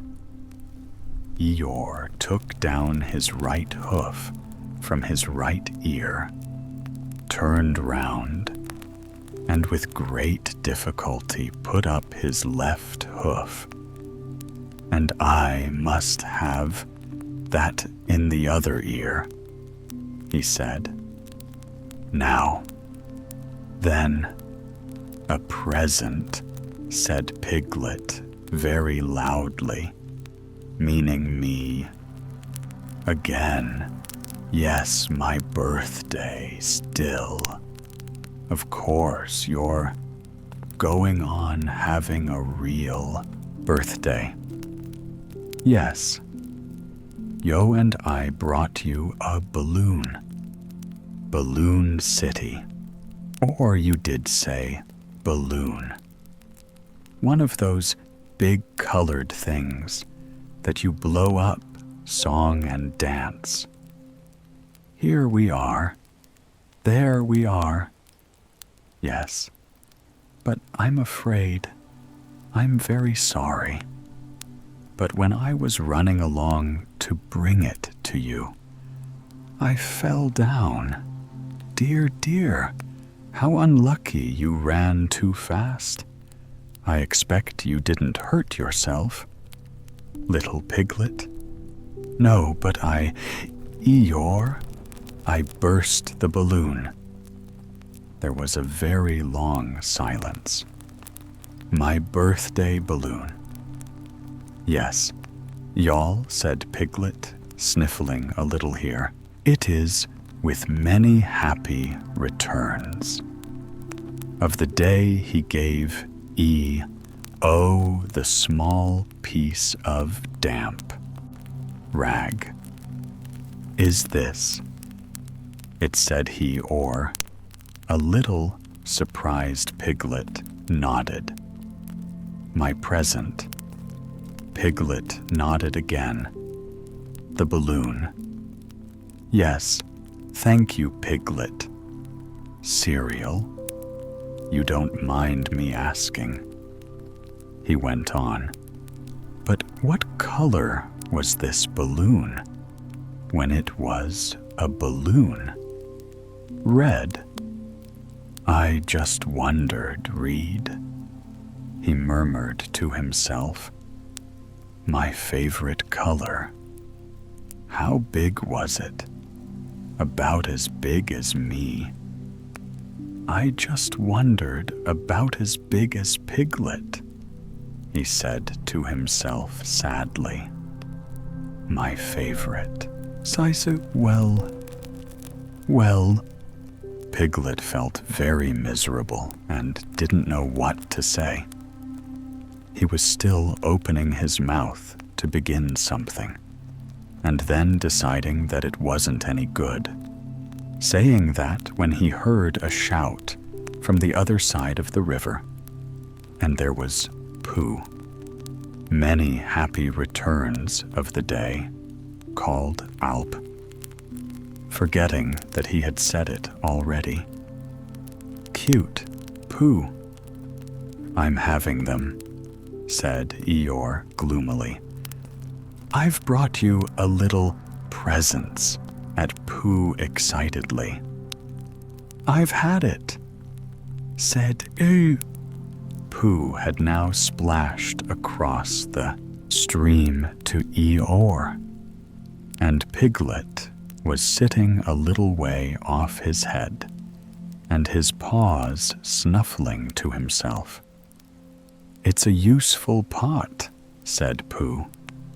Here it is, and it's got a very happy birthday, with love from Pooh written on him. That's what all the writing is. It's for putting things in there. When saw the pot, he became quite excited. Why, he said, I believe my balloon will just go into that pot. I don't know, said Pooh. Balloons are much too big to go into pots.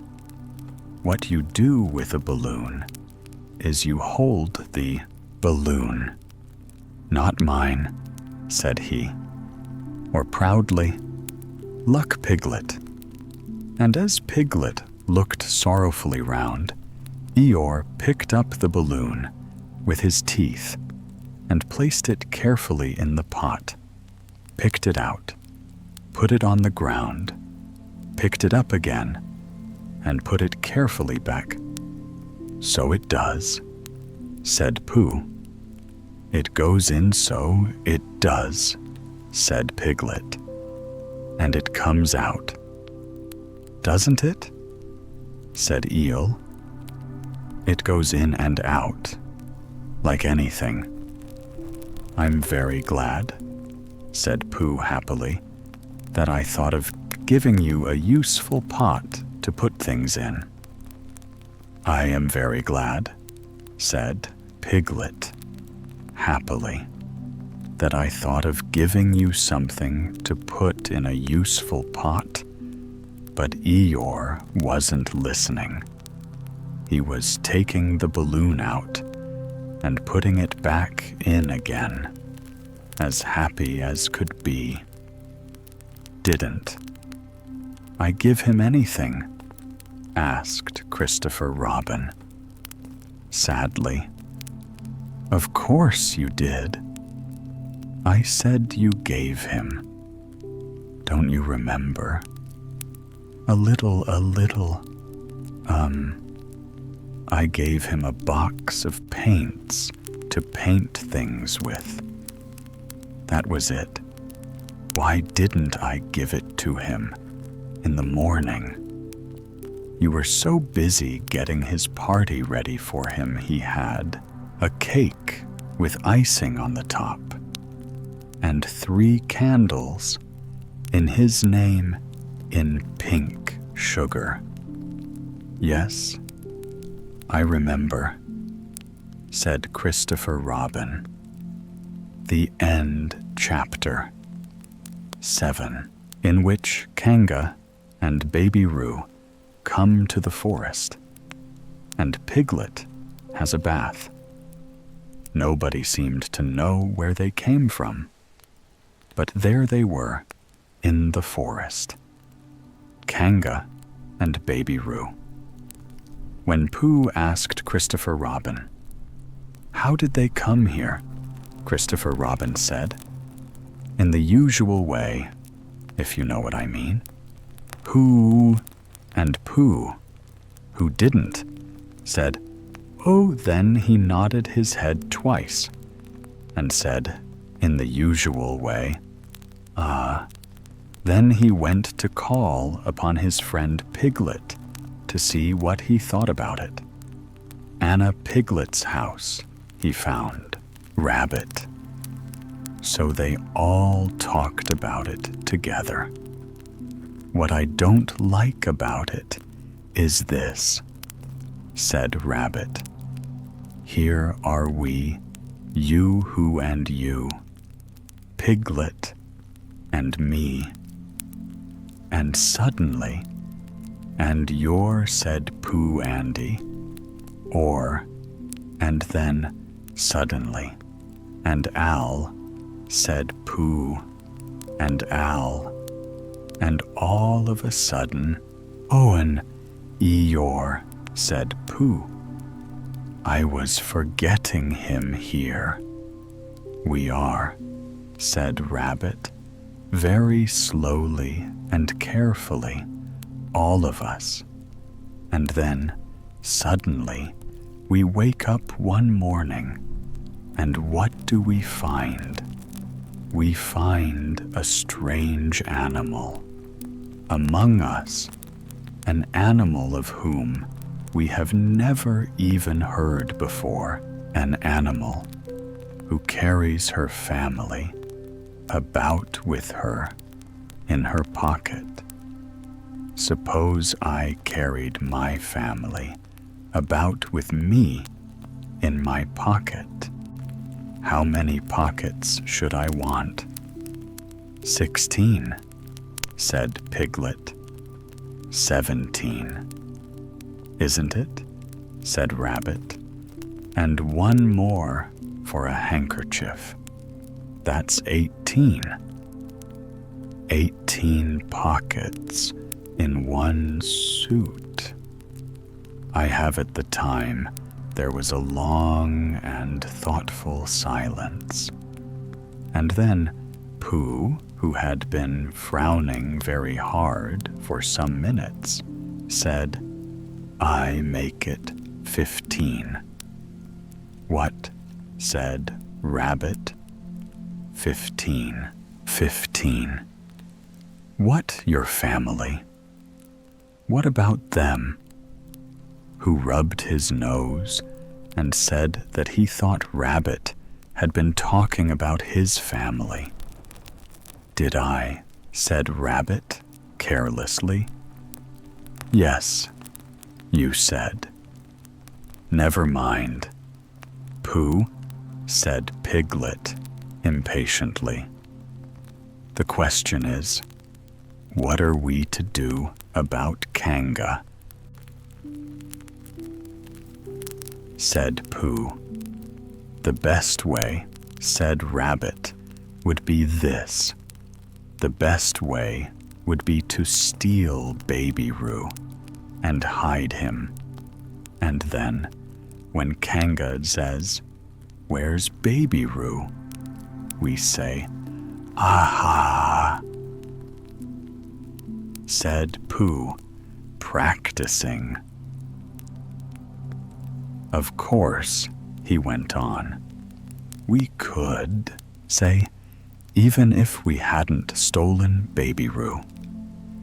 Who said, Rabbit kindly, "You haven't any brain."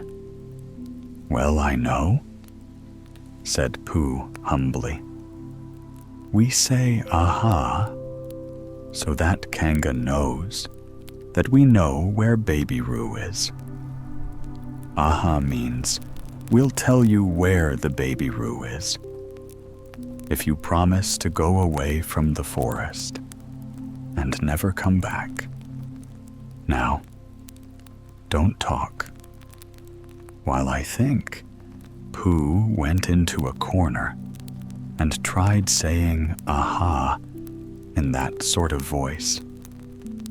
Sometimes it seemed to him that it did mean what Rabbit said, when sometimes it seemed to him that it didn't. I suppose it's just practice, he thought. I wonder if Kanga will have to practice too, so as to understand it. There's just one thing, said Piglet, fidgeting a bit. I was talking to Christopher Robin, and he said that Kanga was generally regarded as one of the fiercer animals. I am not frightened of fierce animals in the ordinary way, but it is well known that if one of the fierce animals is deprived of its young, it becomes as fierce as two of the fiercer animals, in which case, aha is perhaps a foolish thing to say, Piglet said.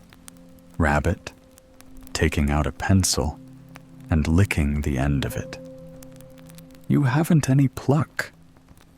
It is hard to be brave.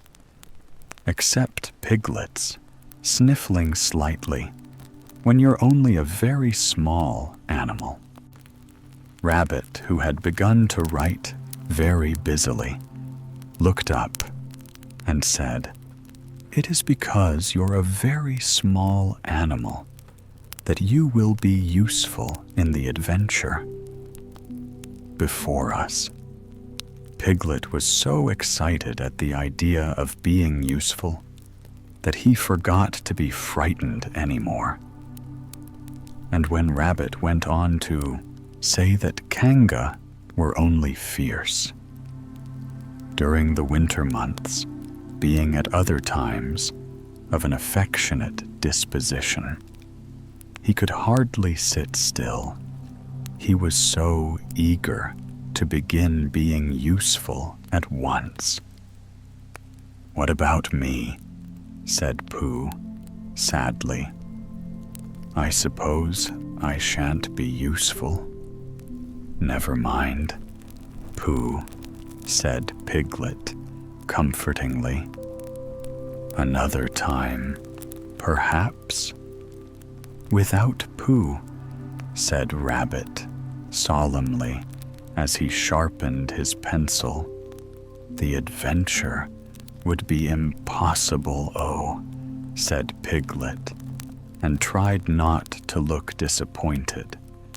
But Pooh went into a corner of the room and said proudly to himself, Possible without me, that sort of bear. Now listen, all of you, said Rabbit when he had finished writing, and Pooh and Piglet sat listening very eagerly, with their mouths open. This was what Rabbit read out. Plan to capture Baby Roo. Number 1. General remarks. Kanga runs faster than any of us. Even me. Number 2. More general remarks.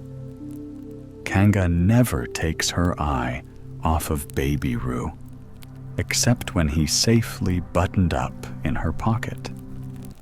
Therefore, if we had to capture Baby Roo, we must get a long start, because Kanga runs faster than any of us, even me. See. Number 1, number 4. I thought, if Roo had jumped out of Kanga's pocket and Piglet had jumped in, Kanga wouldn't know the difference, because Piglet is a very small animal. Number 5. Like Roo. Number 6. But Kanga would have to be looking the other way first, so as not to see Piglet jumping in. Number 7. See number 2, number 8. Another thought. If Pooh was talking to her very excitedly, she might look the other way. For a moment. Number 9. Then I can run away with Roo. 10. Quickly. 11. And Kanga wouldn't discover the difference until afterwards. Well, Rabbit rent this out proudly, and for a little while after he had read it, nobody said anything. And then Piglet, who had been opening and shutting his mouth without making any noise, managed to say very huskily, and afterwards, "How do you mean?" When Kanga does discover the difference, then we will say, "Aha," all 3 of us. Yes. What's the trouble? Piglet? Nothing, said Piglet, as long as we all 3 say it.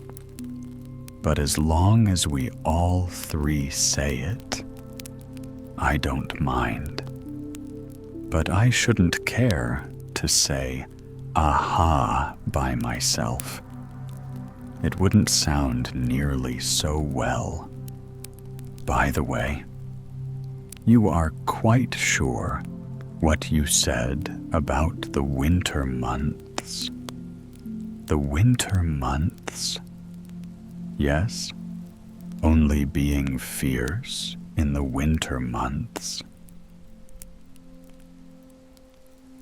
That's all right. Well, who you see what you have to do know? Said Pooh Bear. Not yet, he said. What do I do well? You just have to talk very hard to Kanga so that she doesn't notice anything. Oh, what about anything? You like? You mean like telling her a little bit of poetry or something? That's it, said Rabbit. Splendid. Now come along. So they all went out to look for Kanga. Kanga and Roo were spending a quiet afternoon in a sandy part of the forest. Baby Roo was practicing very small jumps in the sand, falling down mouse holes and climbing out of them. Kanga was fidgeting about and saying, "Just one more. Jump, dear, and then we must go home." And at that moment, who should come stomping up the hill but Pooh, good afternoon. Kanga, good afternoon. Pooh, look at me. Jumping squeaked through and fell into another mouse hole. Hello, Roo, my little fellow. We were just going home, said Kanga. Good afternoon, Rabbit. Good afternoon, Piglet. Rabbit and Piglet, who would now come up from the other side of the hill, said, Good afternoon, and hello. Roo and Roo asked them to look at him, jumping. So they stayed and looked, and Kanga looked too. Oh, Kanga said, Pooh, after Rabbit had winked at him twice. I don't know if you were interested in poetry at all. Hardly at all, said Kanga. Oh, said Pooh Root, it just one more jump, and then we must go home. There was a short silence, while Roo fell down another mouse hole. Go on, said Rabbit, behind his paw, to Pooh. Talking of poetry, said Pooh, but I made up a little piece as I was coming along. It went like this. Let me see the fancy, said Kanga. Now, Roo, dear, you'll like this piece of poetry, said Rabbit. You'll love it, said Piglet. You must listen very carefully, said Rabbit. So as not to miss any of it, said Piglet. Said Kanga, but she still looked at Baby Roo. How did it go? Pooh, said Rabbit. Pooh gave a little cough and began lines written by a bear, or very little brain on Monday. When the sun is hot, I wondered to myself a lot now. Is it true or is it not? That what is which and which is what?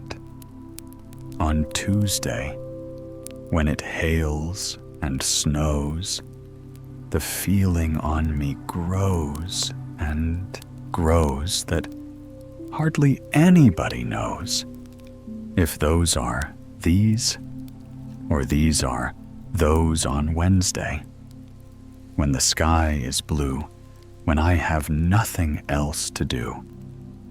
I sometimes wonder if it's true that who is what, and what is who on Thursday, when it starts to freeze. And frost twinkles on the trees. How very readily one sees that these is whose, but whose are these? On Friday? Yes, it is. Isn't it? Said Kanga, not waiting to hear what happened on Friday. Just one more jump, Rudier. And then we really must be going. Rabbit gave Pooh a hurrying sort of nudge.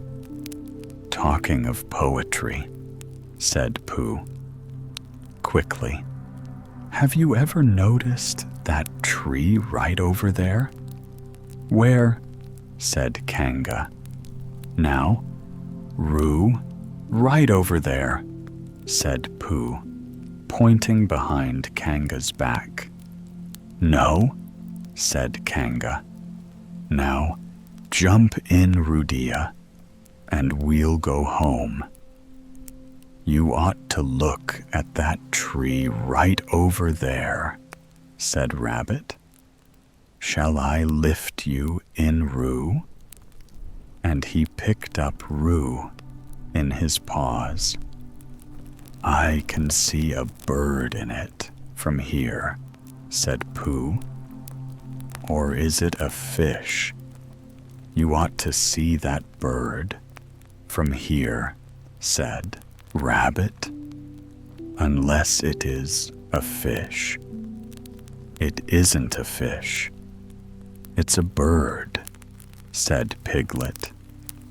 So it is, said Rabbit. Is it a stalling or a blackbird? Said Pooh. That's the whole question, said Rabbit. Is it a blackbird or a starling? And then, at last, Kanga did turn her head to look, and the moment her head was turned, Rabbit said in a loud voice, Inigo-Roo, and in jumped Piglet into Kanga's pocket, and off scampered Rabbit with room in his paws as fast as he could. Why, where's Rabbit? Said Kanga, turning around again. Are you all right? Rudier. Piglet made a squeaky room noise from the bottom of Kanga's pocket. Rabbit had to go away, said Pooh. I think he thought of something. He had to go and see about, suddenly. And Piglet. I think Piglet thought of some same time.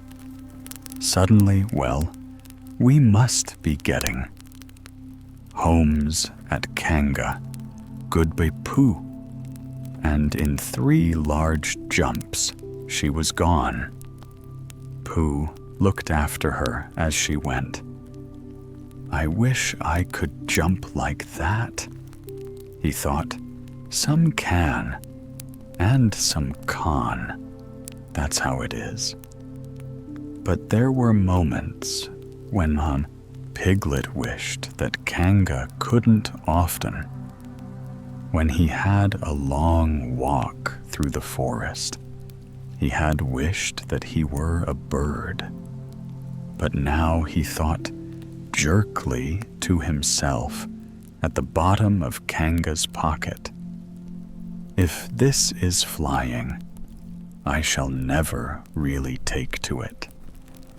And as he went up in the air, he said, and as he came down, he said, Ow! And he was saying,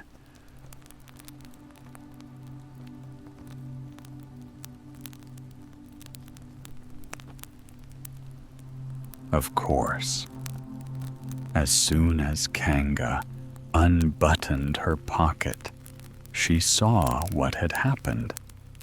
Just for a moment, she thought she was frightened, and then she knew she wasn't, for she felt quite sure that Christopher Robin would never let any harm happen to Roo.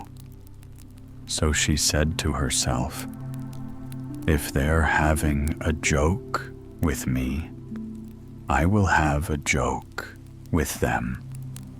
Now then, Rudia, she said, as she took Piglet out of her pocket. Bedtime, said Piglet, as well as he could after his terrifying journey. But it wasn't a very good aha, and Kanga didn't seem to understand what it meant. "Bath first," said Kangar. In a cheerful voice, said Piglet. Again looking around anxiously for the others, but the others weren't there. Rabbit was playing with Baby Roo in his own house and feeling more fond of him every minute. And Pooh, who had decided to be a Kanga, was still at the sandy place on top of the forest, practicing jumps. "I am not at all sure," I said Kangar in a thoughtful voice, "that it wouldn't be a good idea to have a cold bath this evening. Would you like that?" Roo, dear Piglet, who had never really been fond of baths, shuddered a long, indignant shudder, and said in his brave voice, as he could, "Kanga, I see that the time has come to bleak. Painly." "Funny little Roo," said Kanga, "that she got the bath water ready." "I am not rude," said Piglet loudly. "I am Piglet." "Yes, dear." "Yes," said Kanga soothingly, and imitating Piglet's voice. "Too. So clever of him." She went on. "An honor." She took a large bar of yellow soap out of the cupboard. "What will he be doing next?" "Can't you see?" shouted Piglet. "Haven't you got eyes? Look at me. I am looking through." "Dear," said Kanga, rather severely. "And you know what? I told you yesterday about making faces. If you go on making faces like Piglet's, you will grow up to look like Piglet, and then think how sorry you'll be. Now then, into the bath, and don't let me have to speak to you about it again." Before he knew where he was, Piglet was in the bath, and Kanga was scrubbing him firmly with a large, leathery flannel. "Ow," cried Piglet. "Let me out." "Piglet, don't open the mouth, dear." "Soap goes in," said Kanga. "Damn, what did I tell you?" "You did it on purpose," buttered Piglet as soon as he could speak again, and then accidentally had another mouthful of lathery flannel. "That's right.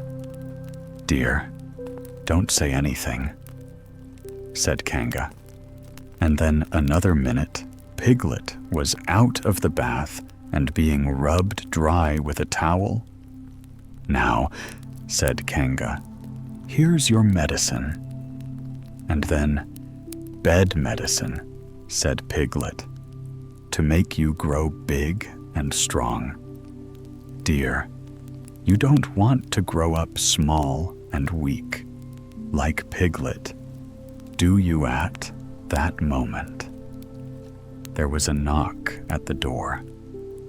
"Come in," said Kanga, and in came Christopher. Robin. Christopher. Robin. Christopher. Robin cried. "Piglet, tell Kanga who I am. She keeps saying, 'I'm Roo. I'm not Drew. Am I?' Christopher. Robin looked at him very carefully and shook his head. You can't be Roo, he said, because I've just seen Roo playing in Rabbit's house. Well, said Kanga, fancy that fancy, my making a mistake like that. There you are, said Piglet. I told you. I'm Piglet. Christopher. Robin shook his head again. Piglet, he said. Piglet, very well. And he's quite a different color. Piglet began to say that this was because he had just had a bath, and then he thought that perhaps he wouldn't say that.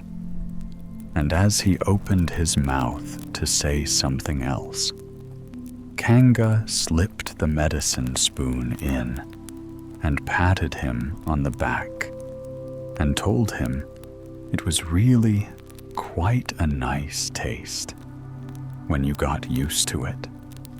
I knew it wasn't. Piglet, said Kanga. I wonder who it can be.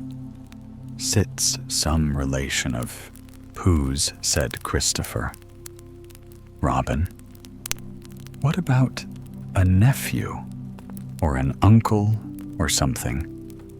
Kanga agreed that this was probably what it was, and said that they would have to call it by some name. I shall call it Poodle, said Christopher. Robin, Henry Poodle for short. And just when it was decided, Henry, Poodle wriggled out of Kanga's arms and jumped to the ground. To his great joy, Christopher Robin had left the door open. Never had Henry, Poodle Piglet, run so fast as he ran. Then, and he didn't stop running until he got quite close to his house. But when he was 100 yards away, he stopped running and rolled the rest of the way home as to get his own nice, comfortable color again. So Kanga and Roo stayed in the forest, and every Tuesday, Roo spent the day with his great friend Rabbit. And every Tuesday, Kanga spent the day with her great friend Pooh, teaching him to jump. And every Tuesday, Piglet spent the day with his great friend Christopher Robin. So they were all happy again. Chapter 8, in which Christopher Robin leads an expedition to the North Pole. One fine day, Pooh had stumped up to the top of the forest to see if his friend Christopher Robin was interested in bears at all. At breakfast this morning, a simple meal of marmalade spread lightly over a honeycomb or two, he had suddenly thought of a new song, and it began like this: Sing ho, for the life of a bear. When he had got as far as this, he scratched his head and thought to himself, it's a very good start for a song. But what about the second line? He tried singing ho 2 or 3 times, but it didn't seem to help. Perhaps it would be better he thought. If I sang high for the life of a bear. So he sang it, but it wasn't very well. Then he said, I shall sing that first line twice, and perhaps if I sing it very quickly, I shall find myself singing the third and fourth lines before I have time to think of them. And that will be a good song. Now, then sing ho for the life of a bear. Sing the ho for the life of a bear. I don't much mind if it rains or snows, because I've got a lot of honey on my nice new nose. I don't care if it snows or thaws, because I have got a lot of honey on my nice clean paws. Sing ho for a man. Sing ho for a poo. Have a little something. In an hour or two, he was so pleased with this song that he sang it all the way to the top of the forest. And if I go on singing it much longer, he thought the time for the little something. And then the last line won't be true, so he turned it into a hum. Instead, Christopher Robin was sitting outside his door, putting on his big boots. As soon as he saw the big boots, who knew that an adventure was going to happen, he brushed the honey off his nose with the back of his paw and spruced himself up as well as he could so as to look ready for anything good. Morning, Christopher. Robin, he called out. Hello, Pooh Bear. I can't get this boot on. That's bad, said Pooh. Do you think you could very kindly lean against me? Because I keep pulling so hard that I fall over backwards.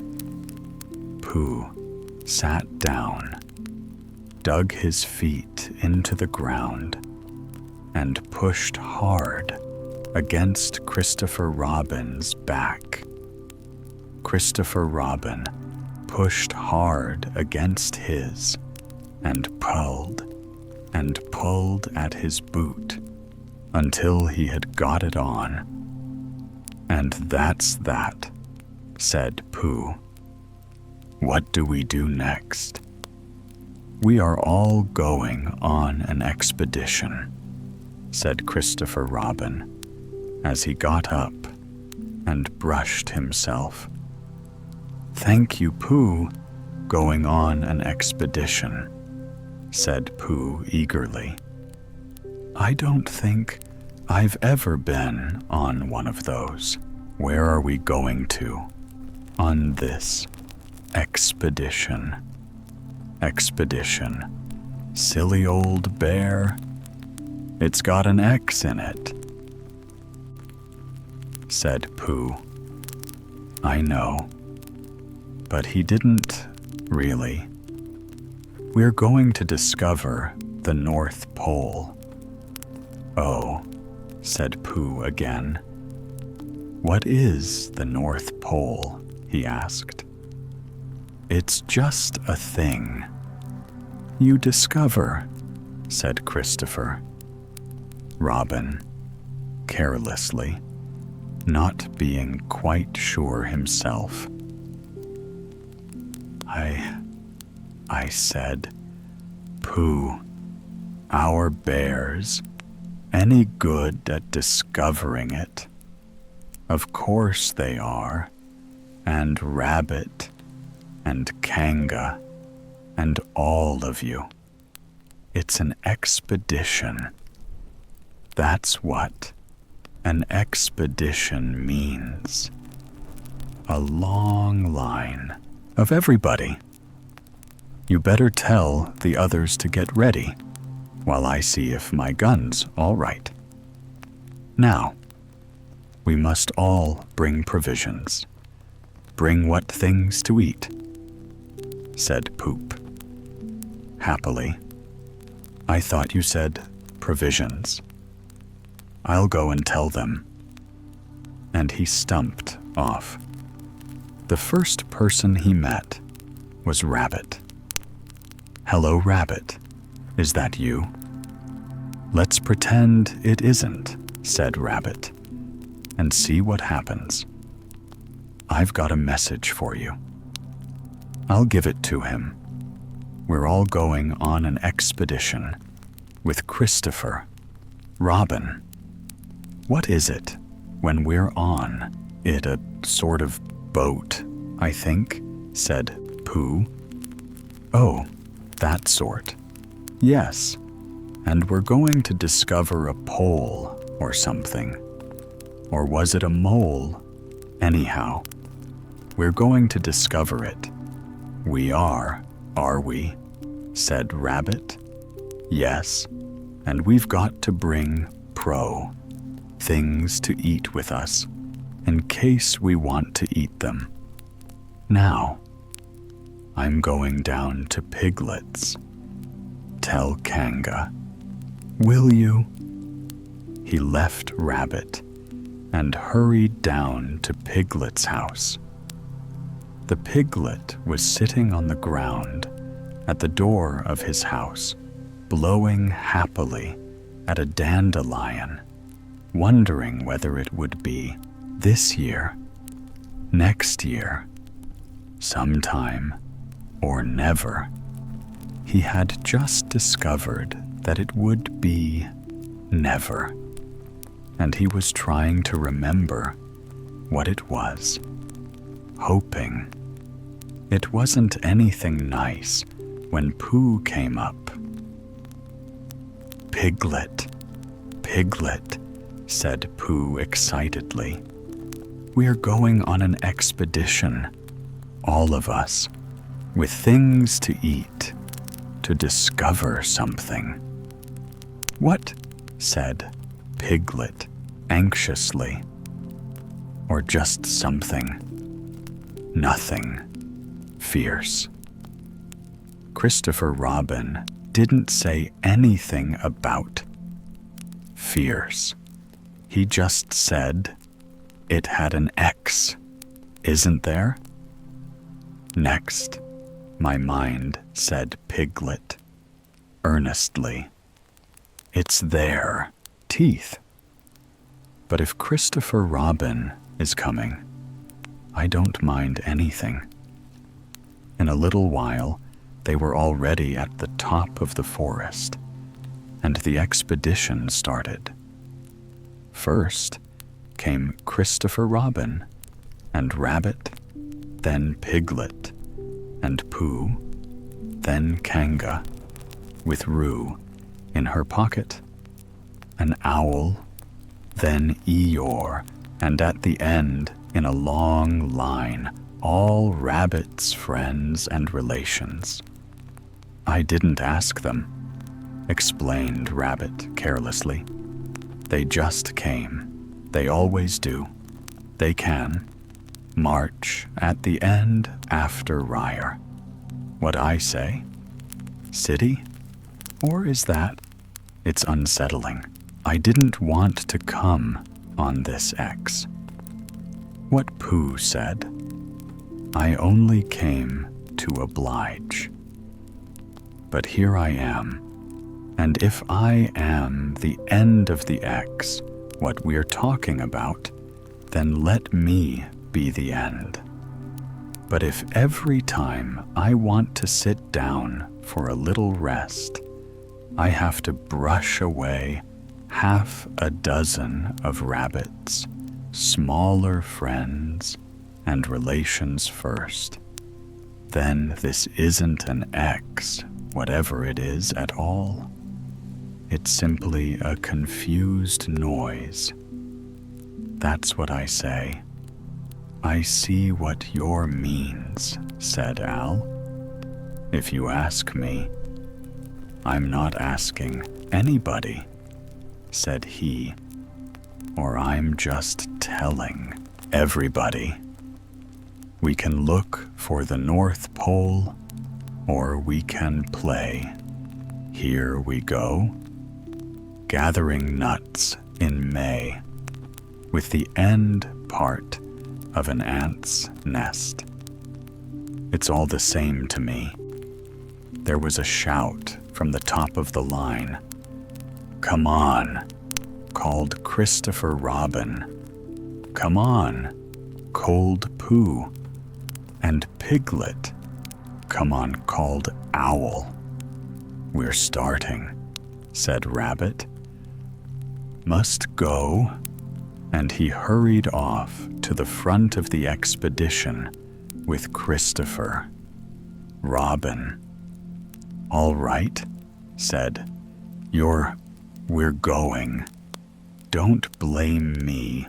So, off they all went to discover the pole, and as they walked, they chatted to each other of this and that, all except Pooh, who was making up a song. This is the first verse, he said to Piglet when he was ready. With it, first verse of what, my song? What song this one? Which one? Well, if you listen, Piglet, you'll hear it. How do you know I'm not listening? Who couldn't answer that one? So he began to sing. They all went off to discover the pole. Ow and Piglet and Rabbit and Aw. It's a thing you discover, as I've been told, by Owl and Piglet and Rabbit and all your Christopher, Robin and Pooh and Rabbit's relations all went to, and where the pole was, none of them knew sing, hey, for Al and Rabbit and all. Hush, said Christopher. Robin, turning around to Pooh, we're just coming to a dangerous place. Hush, said Pooh, turning around quickly to Piglet. Hush, said Piglet to Kanga. Hush, said Kanger to Al, while Roo said hushed several times to himself very quietly. Hush, said Al to Eeyore. Hush, said EO, in a terrible place to all of Rabbit's friends and relations. And hush, they all said hastily to each other, all down the line, until it got to the last one of all. And the last and smallest friend in relation was so upset to find the whole expedition was saying hush to him that he buried himself head downwards in a crack in the ground, stayed there for 2 days until the danger was over, and then went home in a great hurry and lived quietly with his aunt. Ever afterwards, his name was Alexander Beetle. They had come to a stream which twisted and tumbled between high rocky banks, and Christopher. Robin saw at once how dangerous it was. Just the place, he explained, for an ambush. What sort of bush? Whispered Pooh, typically a ghost bush. "My dear Pooh," said Al in his superior way. "Don't you know what an ambush is?" Al said, Piglet looking around at him severely. Pooh's whisper was a perfectly private whisper, and there was no need. "An ambush," said Al, "is a sort of surprise. So is a ghost." "Bush?" sometimes said Pooh. "An ambush," as I was about to explain to Pooh, said Piglet, "is a sort of surprise if people jump out at you suddenly." "That's an amber," said Al. "It's an ambush." "Pooh, when people jump out at you," suddenly explained Piglet Pooh, who now knew what an ambush was, said that a gorse bush had sprung at him suddenly one day when he fell off a tree, and he had taken 6 days to get all the prickles out of himself. "We are not talking about gorse bushes," said Al, a little crossly. I am," said Pooh. They were climbing very cautiously up the stream, now going from rock to rock, and after they had gone a little way, they came to a place where the banks widened out at each side, so that on each side of the water there was a level strip of grass on which they could sit down and rest. As soon as he saw this, Christopher Robin called halt, and they all sat down and rested. "I think," said Christopher Robin, "we ought to eat all of our provisions now, so we shan't have so much to carry." "Eat all our what?" said Pooh. "All that we've brought," said Piglet. "Getting to work." "That's a good idea," said Pooh. And he got to work too. "Have you all got something?" asked Christopher Robin with his mouth full. "All except me," said Eeyore, as usual. He looked around at them in his melancholy way. "I suppose none of you were sitting on a thistle by any chance?" "I believe I am," said Pooh. How he got up and looked behind him. "Yes, I was. I thought so. Thank you, Pooh. If you've quite finished with it." He moved across to Pooh's place and began to eat it. "Don't do them any good. You know, sitting on them," he went on, as he looked up. "Munching takes all the life out of them. Remember that another time, all of you. A little consideration, little thought for others.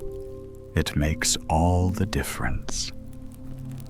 As soon as he had finished his lunch, Christopher Robin whispered to Rabbit, and Rabbit said, "Yes, yes, of course." And they walked a little way up the stream together. "I didn't want the others to hear," said Christopher Robin.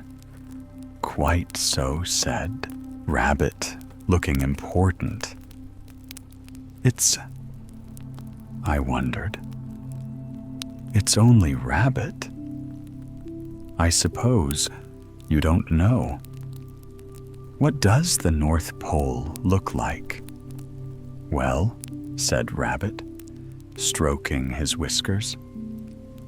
Now you're asking me. I did know. Once only. I've sort of forgotten, said Christopher.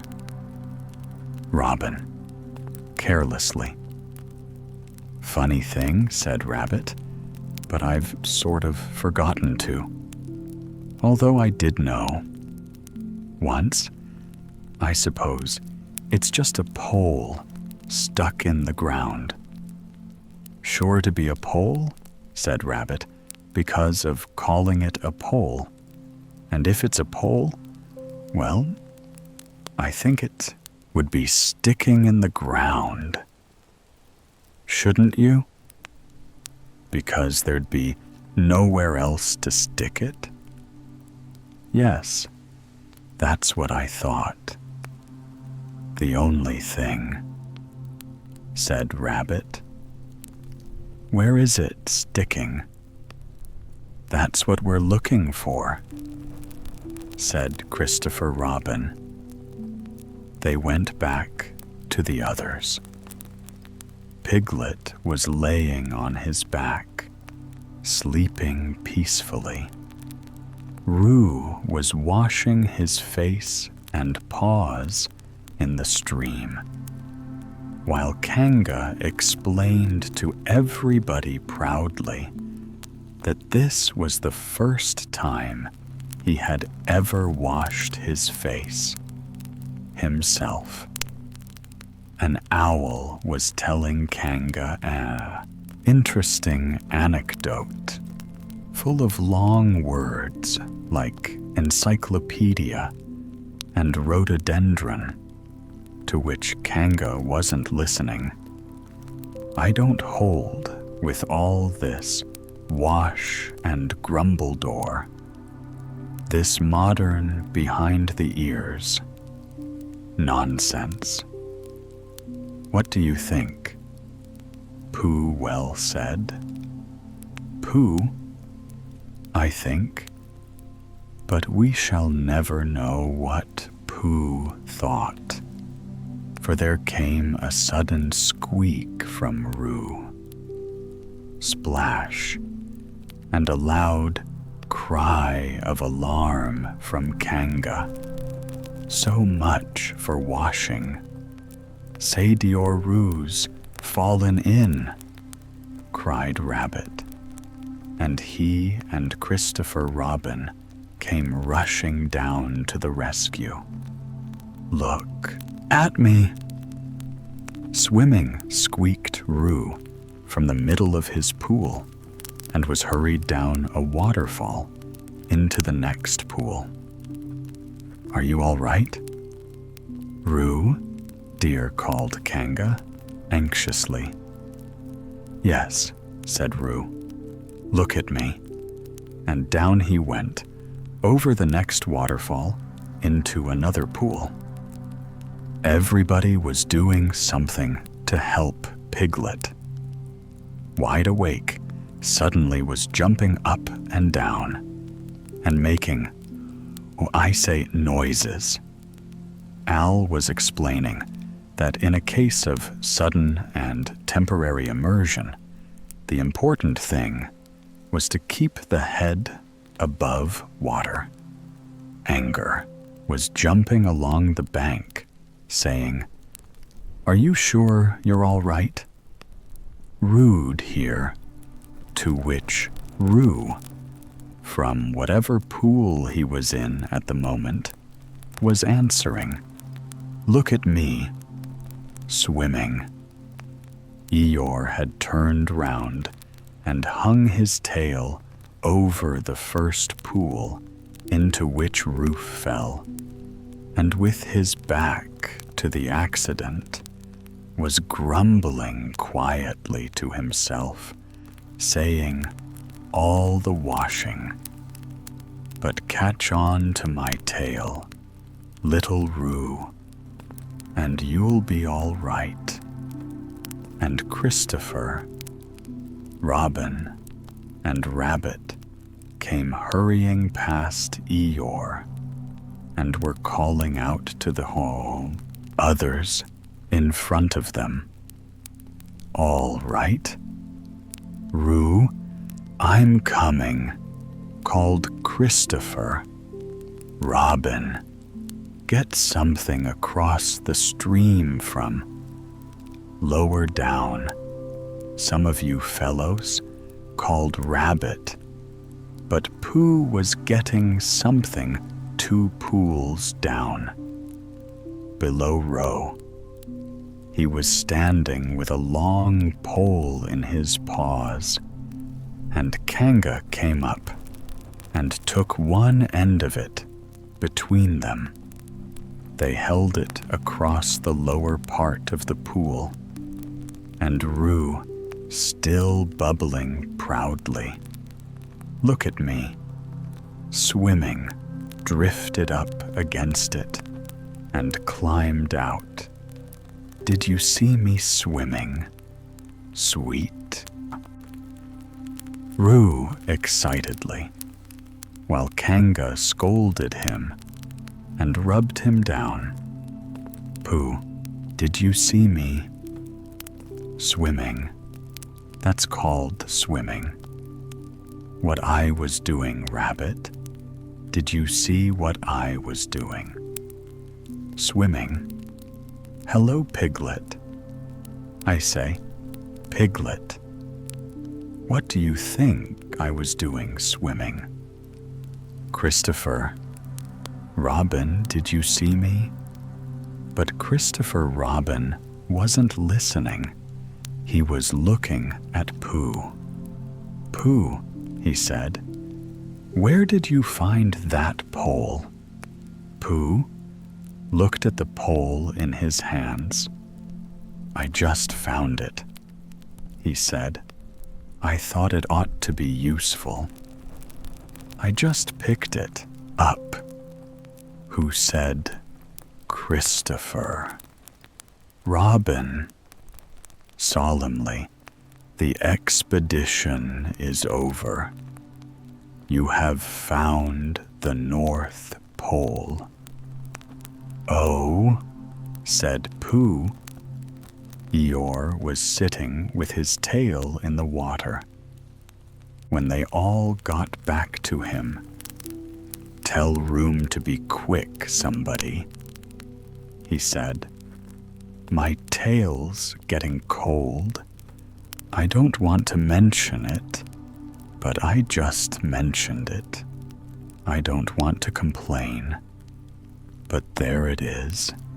My tail's cold here. I am squeaked through. Oh, there you are. Did you see me swimming?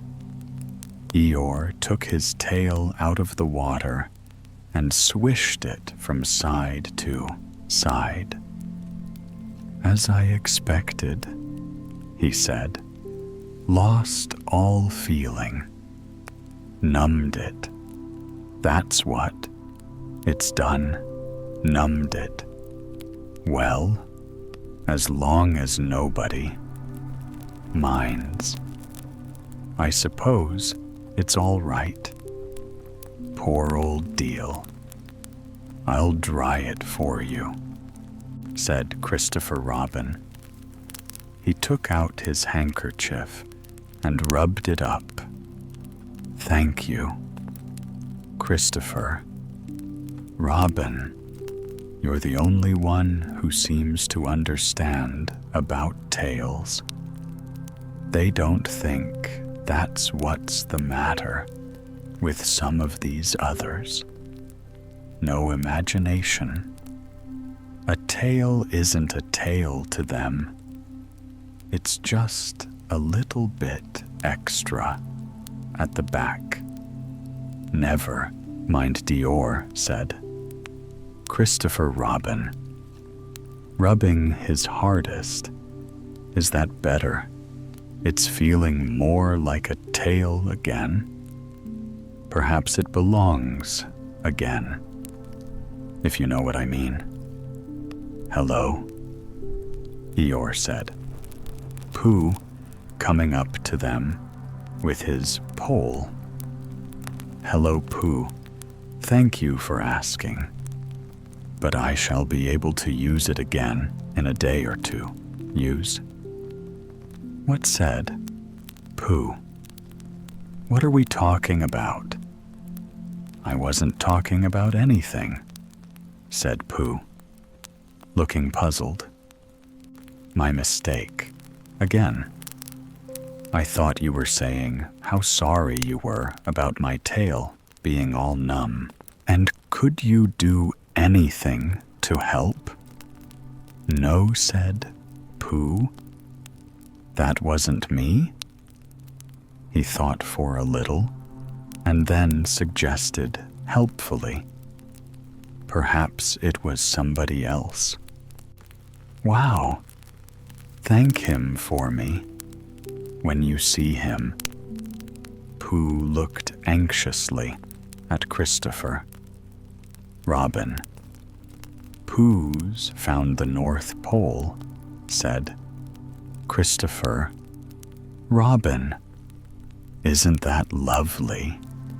Pooh looked modestly down. Is that it? Said yes, said Christopher. Robin. Is that what we were looking for? Yes, said Pooh. Oh, city. Or wow. Anyhow, it didn't rain, he said. They stuck the pole in the ground, and Christopher, Robin tied a message on it. North Pole discovered by Pooh. Pooh found it then. They all went home again, and I think, but I'm not quite sure, that Roo had a hot bath and went straight to bed. But Pooh went back to his house, and feeling very proud of what he had done, had a little something to revive himself with Chapter 9, in which Piglet is entirely surrounded by water.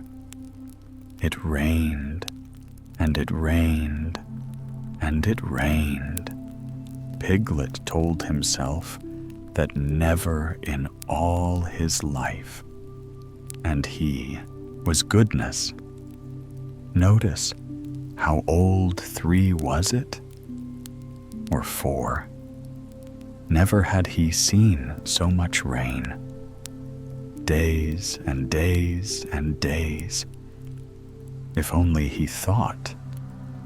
As he looked out of the window, I had been in Pooh's house, or Christopher Robin's house, or Rabbit's house, when it began to rain. Then I should have had company all this time, instead of being here all alone with nothing to do except wonder when it will stop. And he imagined himself with Pooh, saying, "Did you ever see such rainbow?" And Pooh saying, "Isn't it awful, Piglet?"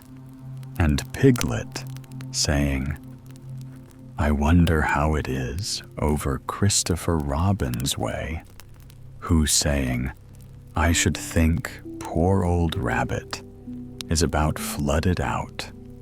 By this time, it would have been jolly to talk about this. And really, it wasn't much good having anything exciting, like floods, if you can share them with somebody, for it was rather exciting.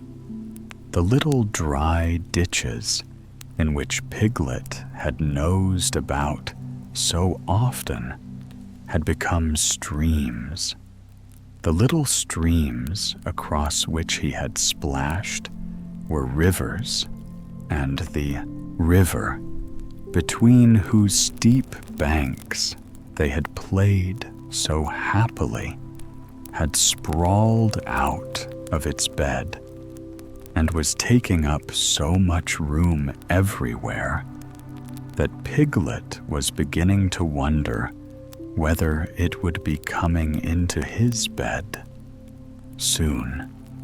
Little anxious, he said to himself, to be a very small animal, entirely surrounded by water. Christopher, Robin, and Pooh could escape by climbing trees.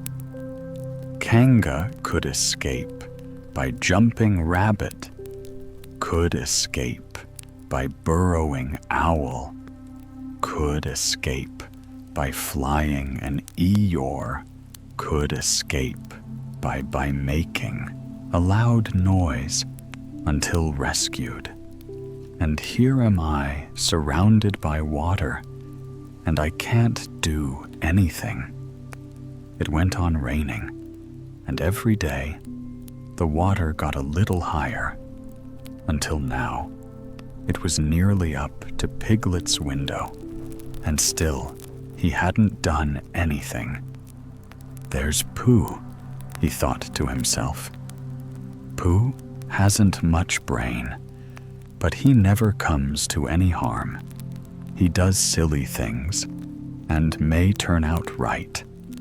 There's Owl. Owl hasn't exactly got brain, but he knows things.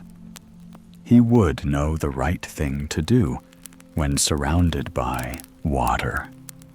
There's Rabbit. He hasn't learned in books, but he can always think of a clever plan. There's Kanga. She isn't clever. Kanga isn't. But she wouldn't be so anxious about Roo that she would do a good thing to do without thinking about it. And then there's Eeyore. An Eeyore is so miserable anyhow that he wouldn't mind about this. But I wonder what Christopher Robin would do then. Suddenly, he remembered a story which Christopher Robin had told him about a man on a desert island who had written something in a bottle and thrown it in the sea.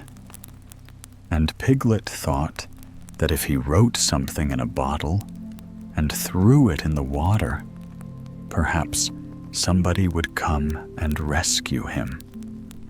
He left the window and began to search his house, all of it that wasn't underwater, and at last he found a pencil and a small piece of dry paper in a bottle with a cork. He wrote on one side of the paper, "Help Piglet, me." And on the other side, "It's me, Piglet, help." Then he put the paper in the bottle, and he corked the bottle up as tightly as he could. He leant out of his window as far as he could lean, without falling in, and he threw the bottle as far as he could throw. Splash! And in a little while, I hit bobbed up again on the water, when he watched it floating slowly away in the distance until his eyes ached with looking. Sometimes he thought it was the bottle, and sometimes he thought it was just a ripple on the water, which she was following. Suddenly, he knew that he would never see it again, and that he had done all that he could to save himself. So now he thought, somebody else will have to do something, and I hope they'll do it soon, because if they don't, I shall have to swim, which I can't. So I hope they do it soon. And then he gave a very long sigh and said, I wish, Pooh. Here it's so much more friendly with the two. When the rain began, Pooh was asleep. It rained and it rained and it rained, and he slept and he slept and he slept. He had had a tiring day, you. Remember how he discovered the North Pole? Well, he was so proud of this that he asked Christopher Robin if there were any other poles, such as a bear of little brain might discover. There's a South Pole, said Christopher Robin, and I expect there's an East Pole and a West Pole, though people don't like talking about them. Pooh was very excited when he heard this and suggested that they should have an expedition to discover the East Pole. But Christopher Robin had thought of something else to do with Kanga. So Pooh went out to discover the East Pole by himself. Whether he discovered it or not, I forget. But he was so tired when he got home that in the very middle of his supper, after he had been eating for a little more than half an hour, fell fast asleep in his chair and slept and slept and slept. Then suddenly, he was dreaming. He was at the East Pole, and it was very cold, with the coldest sort of snow and ice all over it. He had found a beehive to sleep in, but there wasn't room for his legs, so he left them outside, and wild woozles, such as inhabit the East Pole, came and nibbled the fur off of his legs to make nests for their young. The more they nibbled, the colder his legs got, until suddenly he woke up with an owl. And there he was, sitting in his chair, with his feet in the water, and water all around him. He splashed to his door and looked out. "This is serious," said Pooh. "Must have an escape." So he took his largest pot of honey and escaped with it to a broad branch of his tree. Well above the water, climbed down again, and escaped with another pot. And when the whole escape was finished, there was Pooh sitting on his branch, flags, and there beside him were 10 pots of honey. 2 days later, there was Pooh sitting on his branch, dangling his legs, and there beside him were 4 pots of honey. 3 days later, that was Pooh sitting on his branch and dangling his legs, and there beside him was 1 part of honey. 4 days later there was Pooh. And it was on the morning of the 4th day that Piglet's bottle came floating past him, and with one loud cry of honey, Pooh plunged into the water, seized the bottle, and struggled back to his tree again. "Bother," said Pooh as he opened it. "All that went for nothing.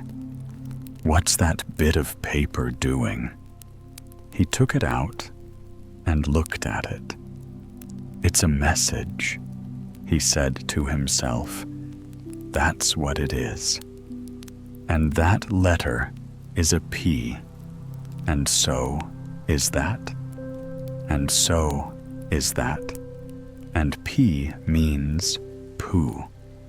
So it's a very important message to me.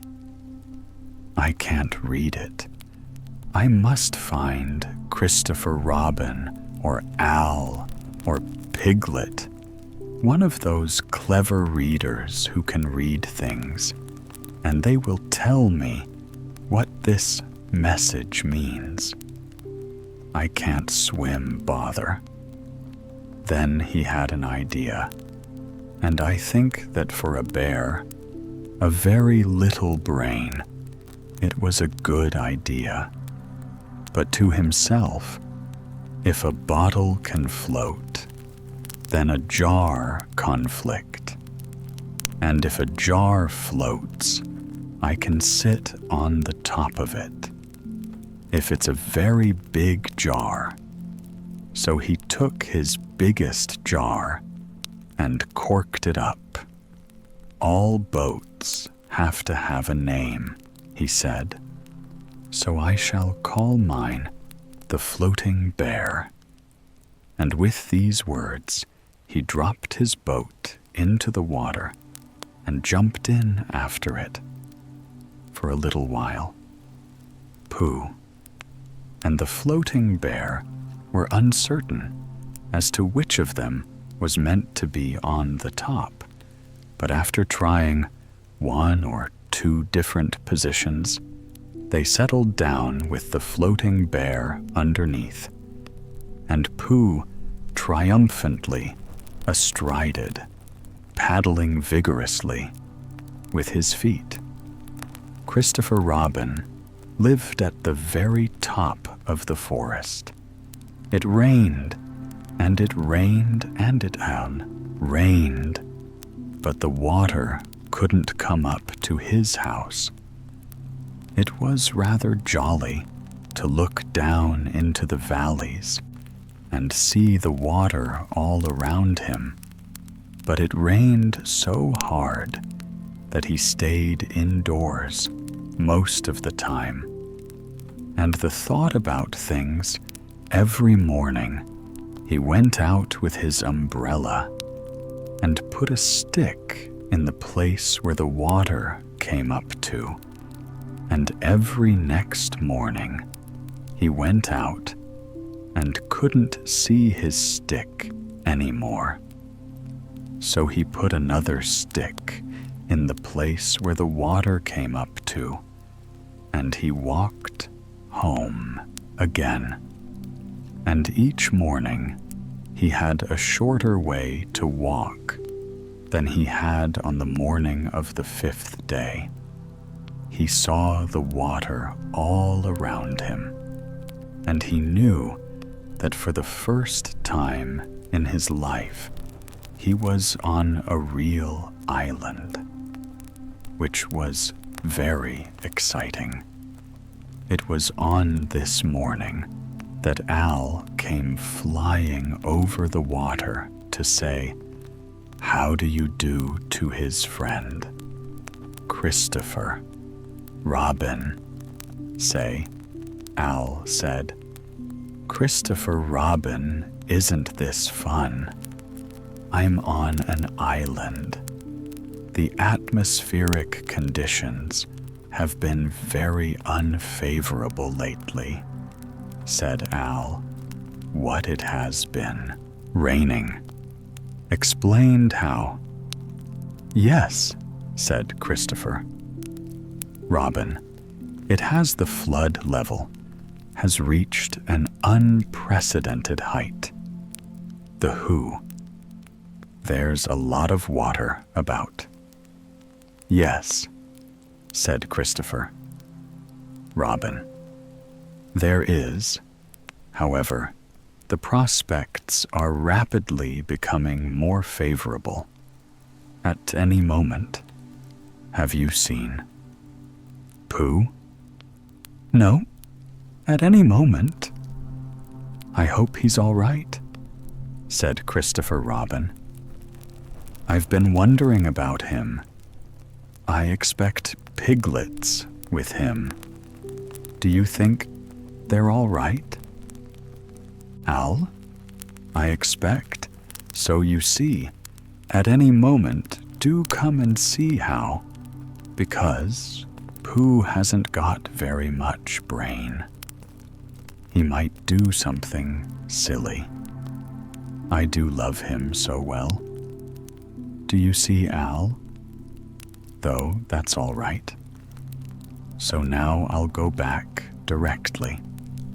And he flew off.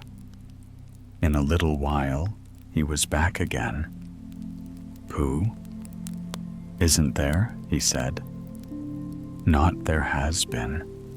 There he's been sitting on a branch of his tree outside his house with 9 pots of honey. But he isn't there now. Oh, Pooh, great Christopher. Robin, where are you here? I am, said a growly voice behind him. Pooh, they rushed into each other's arms. How did you get hip? Who said Christopher Robin when he was ready to talk again?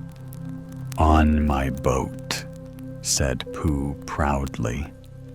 I had a very important message sent to me in a bottle, and owing to have Scott some water in my eyes, I couldn't read it, so I brought it to you on my boat, with these proud words he gave. Christopher Robin, the message. But it's from Piglet, cried Christopher Robin when he read it.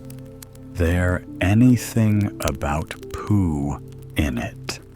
Asked the bear, looking over his shoulder.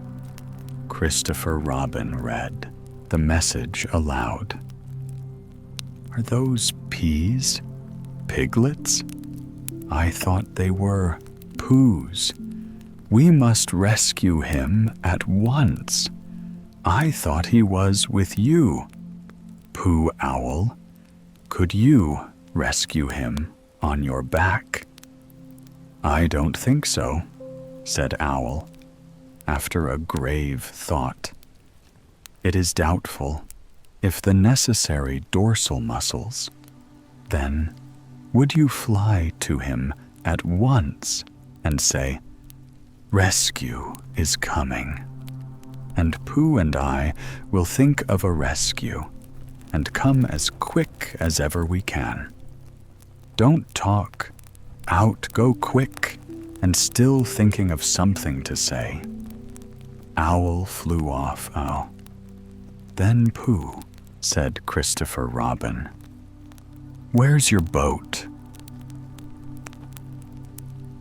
Explained Pooh as they walked down to the shore of the island. It isn't just an ordinary sort of boat. Sometimes it's a boat. Sometimes it's more of an accident. It all depends. Depends on what? On whether I'm on top of it or underneath it. Oh, well, where is it there? Said Pooh, pointing proudly to the floating bear. It wasn't what Christopher Robin expected, and the more he looked at it, the more he thought, what a brave and clever Bear Pooh was. And the more Christopher Robin thought this, the more Pooh looked modestly down his nose and tried to pretend that he wasn't. "But it's too small for two of us," said Christopher Robin, sadly. "Three of us, with Piglet, that makes it smaller. Still, Pooh Bear, what should we do?" And then this bear Pooh Bear, Winnie the Pooh, FOP friend of Piglets, RC Rabbit's companion, Old Discoverer, ECTF, yours comforter and tale finder. In fact, Pooh himself said something so clever that Christopher Robin could only look at him with mouth open and eyes staring, wondering if this was really the bear of very little brain whom he had known and loved for so long. "We might go in your umbrella," said Pooh. Silence. "We might go in your umbrella?" said Pooh. More silence. "We might go with your umbrella?" said Pooh. For suddenly, Christopher Robin saw that they might. He opened his umbrella and put it, point downwards, into the water. It floated, but wobbled. Pooh got in. He was just beginning to say that it was all right now, when he found that it wasn't so. After a short drink, which he didn't really want, he waded back to Christopher Robin, and they've always got in together, and it wobbled no longer. I shall call this boat the Brain of Pooh, said Christopher Robin, and the Brain of Pooh set sail forth within a southwesterly direction, revolving gracefully. You can imagine Piglet's joy when at last the ship came inside of him. In after years, he liked to think that he had been in very great danger during the terrible flood.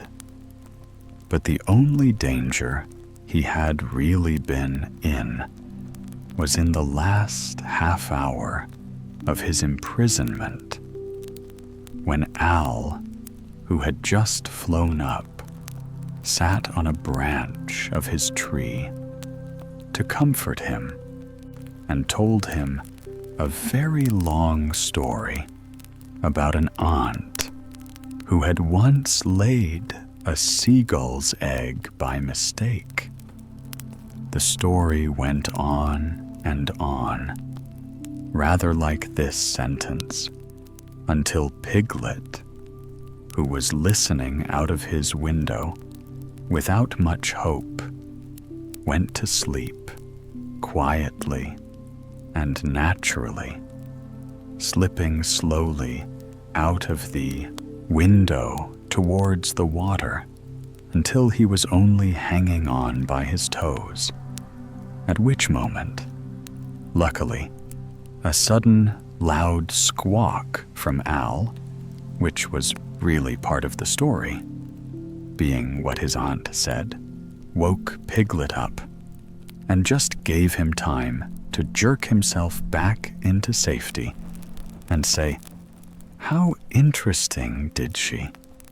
When, well, you can imagine his joy when at last he saw the good ship Brain of Pooh coming over the sea, to rescue him.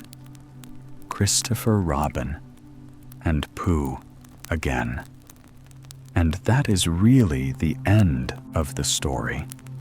And I'm very tired after that last sentence. So I think I shall stop there. The end, chapter 10, in which Christopher Robin gives Pooh a party, and we say goodbye one day when the sun had come back over the forest, bringing with it the scent of May, and all the streams of the forest were tinkling happily to find themselves their own pretty shape again, and the little pools lay dreaming of the life that they had seen and the big things that they had done. And in the warmth and quiet of the forest, the cuckoo was trying over his voice carefully and listening to see if he liked it. Wood pigeons were complaining gently to themselves in their lazy, comfortable way that it was the other fellow's fault. But it didn't matter very much on such a day as this. Christopher Robin whistled in a special way that he had an owl came flying out of the 100-acre wood to see what was wanted. Al said, "Christopher Robin, going to give a party." "You are you?" said Owl. "And it's to be a special sort of party, because it's because of what Pooh did when he did what he did to save Piglet from the flood." "Oh, that's what it's for, is itself." "Yes, so will you tell Pooh quickly, and all the others, because it'll be tomorrow." "Oh, it will it?" said Al, still being as helpful as possible. "So, will you go tell them?" Al tried to think of something very wise to say, but couldn't. So he flew off to tell the others, and the first person that he told was Pooh Pooh. He said, "Christopher Robin is giving a party," said Pooh. And then, seeing that Al expected him to say something else, he said, "Will there be those little cake things with pink sugar icing?" El felt that it was beneath him to talk about little cake things with pink sugar icing. So he told Pooh exactly what Christopher Robin had said and flew off to ill. "A party for me," thought Pooh to himself. How grand he began to wonder if all the other animals would know that it was a special Pooh party, and if Christopher Robin had told them about the floating bear and the brain of Pooh and all the wonderful things that he had invented and sailed on. He began to think how awful it would be if everybody had forgotten about it and nobody knew what the party was for. And the more he thought like this, the more the party got muddled in his mind like a dream. When nothing goes right, the dream began to sing itself over in his head until it became a sort of song. It was an anxious Pooh song. 3 cheers for Pooh.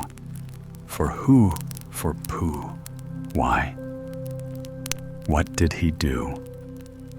I thought you knew. He saved his friend from a wedding. 3 cheers for Bear.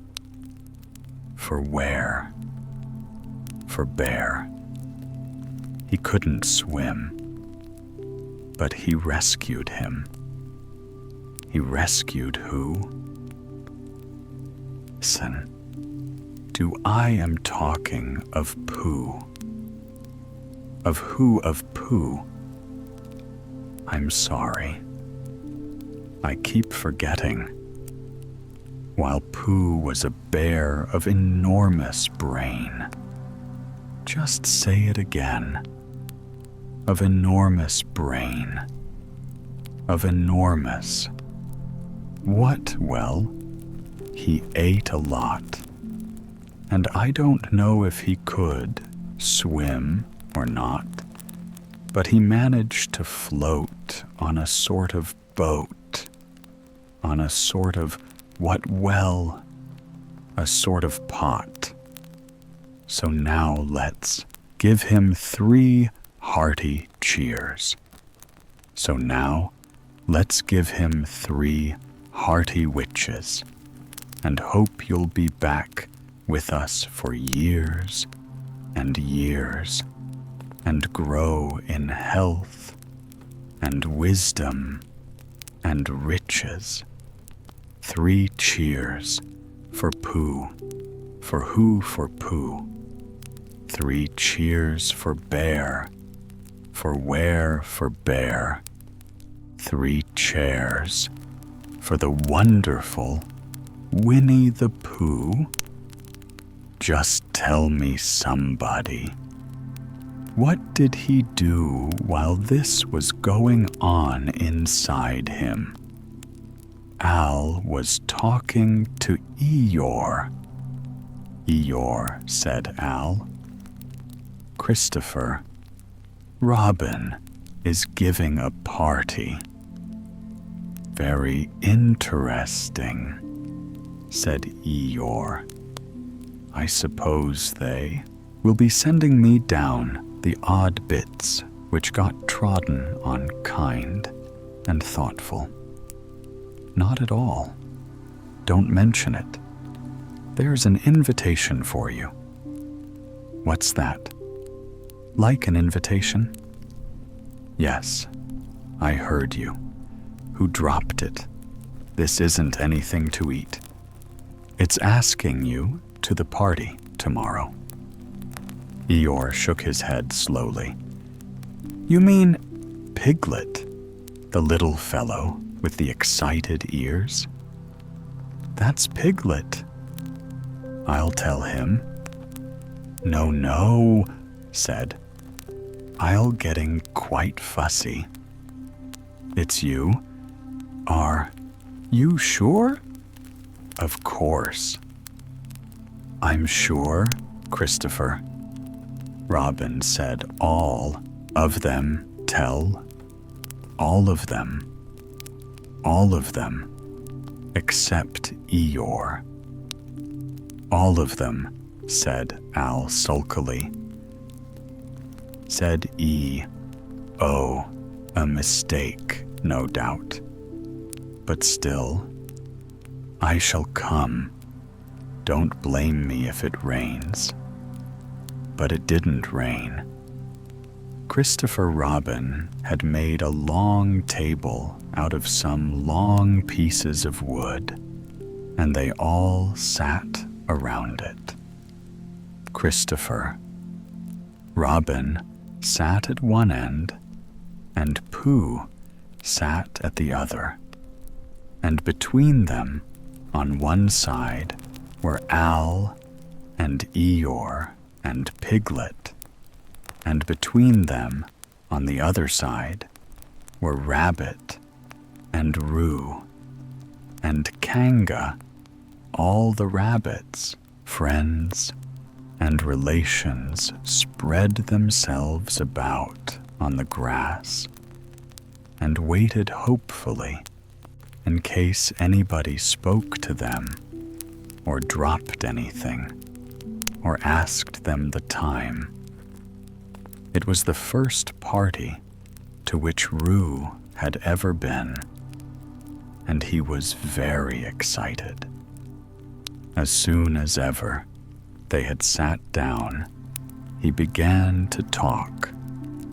"Hello, Pooh," he squeaked. "Hello, Rue," said Pooh.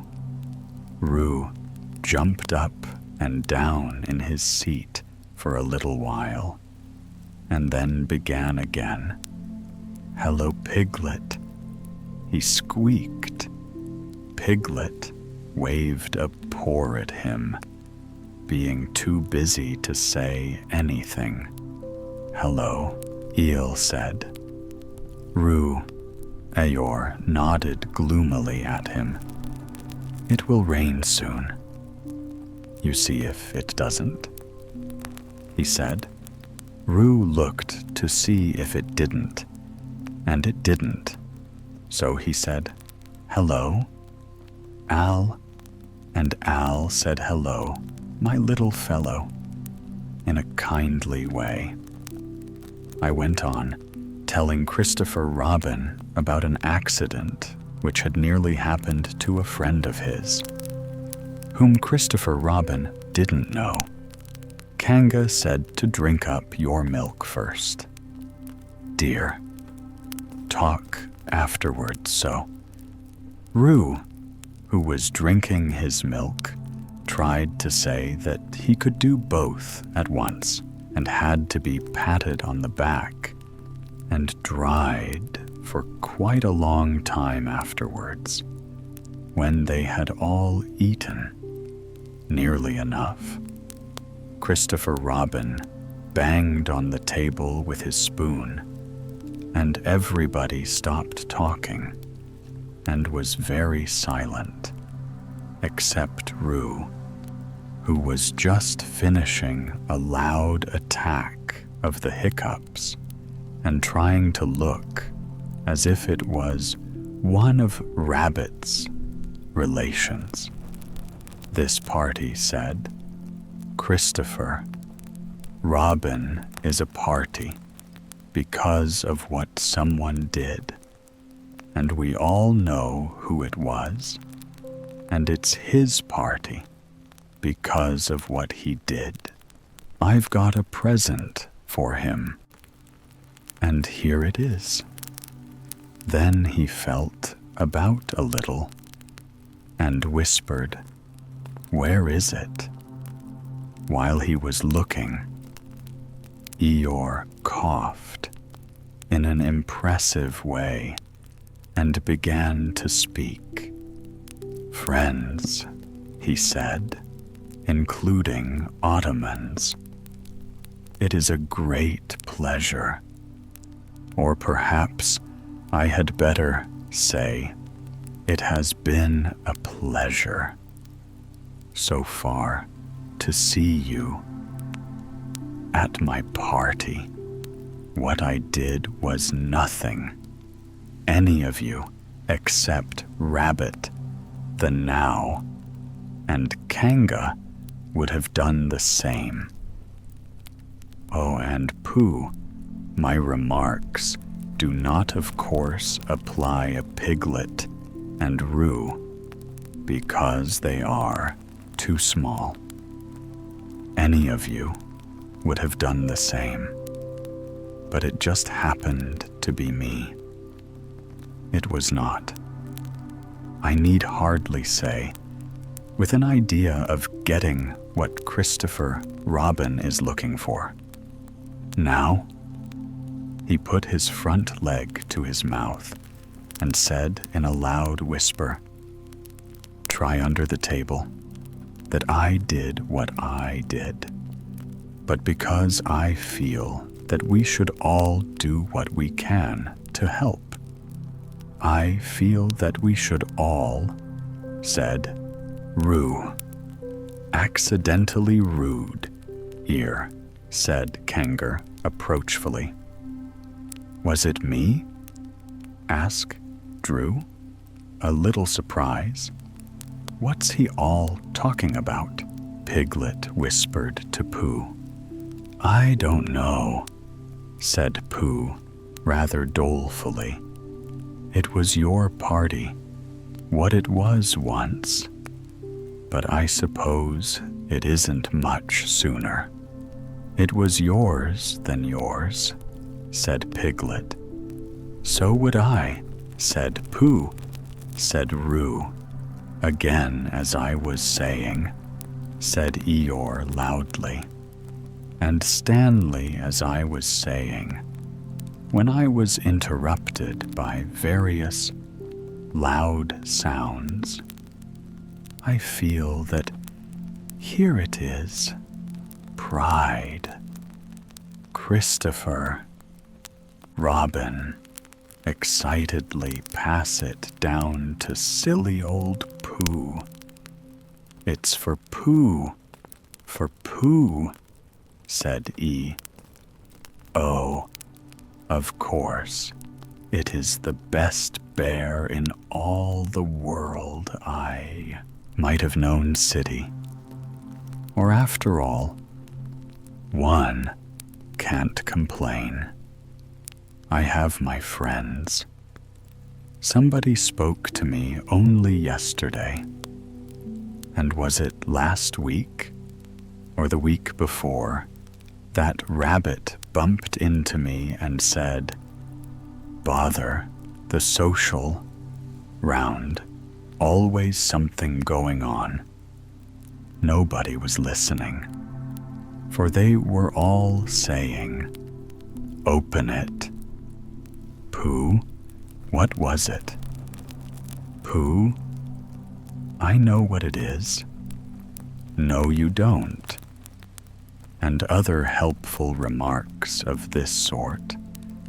And of course, Pooh was opening it as quickly as ever he could, but without cutting the string, because you never know when a bit of string might be useful. At last, it was undone when Pooh saw what it was. He nearly fell down. He was so pleased. It was a special pencil case. There were pencils in it, marked for bear, and pencils marked H. B for helping bear, pencils marked B. For brave bear, there was a knife for sharpening the pencils, India rubber for rubbing out anything that you'd spelled wrong, a ruler for ruling lines for the words to walk on, and inches marked on the ruler in case he wanted to know how many inches anything was blue. Pencils, red pencils, and green pencils for saying special things in blue, red, and green. And all these lovely things were in little pockets of their own special case, which shut with a click when you clicked it, and they were all for Pooh. "Oh," said Pooh. Old Pooh said, "Everybody except Eeyore." "Thank you," growled Pooh. But E.O. was saying to himself, "In this writing business, pencils and whatnot, overrated, if you ask me, silly stuff. Nothing in 'em." It later on, when they had all said goodbye, and thank you to Christopher, Robin, Pooh, and Piglet walked home thoughtfully together in the golden evening. For a long time, they were silent. When you wake up in the morning, Pooh said, "Piglet at last. What's the first thing you say to yourself?" "What's for breakfast?" said Pooh. "What do you say?" "Piglet." "I say, I wonder what's going to happen. Exciting today." Pooh nodded thoughtfully. "It's the same thing," he said.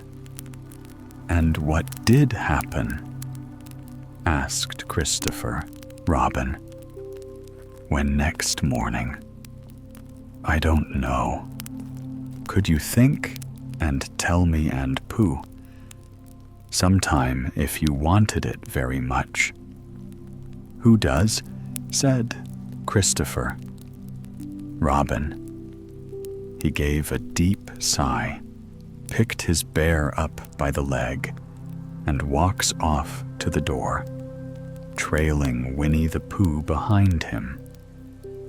At the door he turned and said, "Coming to see me have my bath?" "I might." I said, "Was Pooh's pencil case better than mine?" "It was just the same," I said.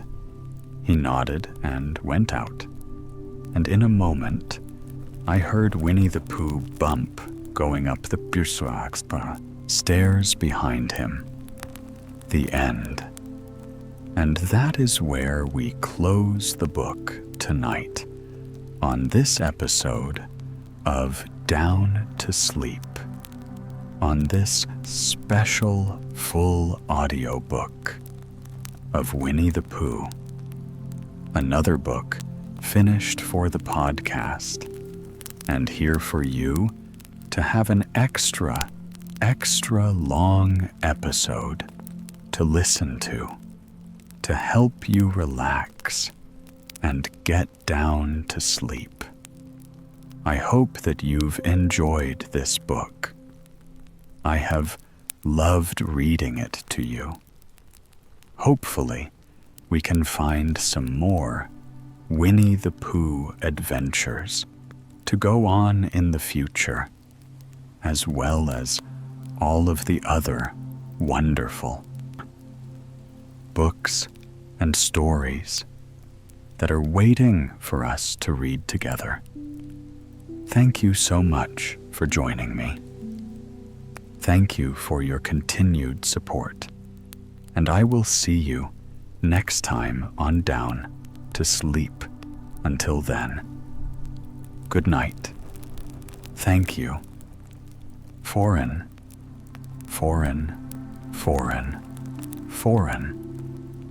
And now, dear friend, the 100-acre wood has grown wonderfully quiet. Christopher Robin has gone home. Piglet is asleep. Rabbit's burrow is peaceful once again. Eeyore stands beneath the stars, and somewhere, tucked beneath a tree, Winnie the Pooh is dreaming of tomorrow's little adventure. Thank you for allowing me to keep you company tonight. Wherever you are, I hope you feel a little lighter, a little calmer, and ready for a peaceful night's sleep. Until our next story, sleep deeply, dream gently, and good night, my dear friend. The river has grown still. The stars shine softly above the willows. Mole is safely home. Rat rests beside the river. Badger sleeps beneath the earth. And Toad dreams of tomorrow's adventure. Thank you for sharing this peaceful journey with me. May your own night be just as calm, your dreams just as gentle, and your sleep deep and restful. Good night, my dear friend.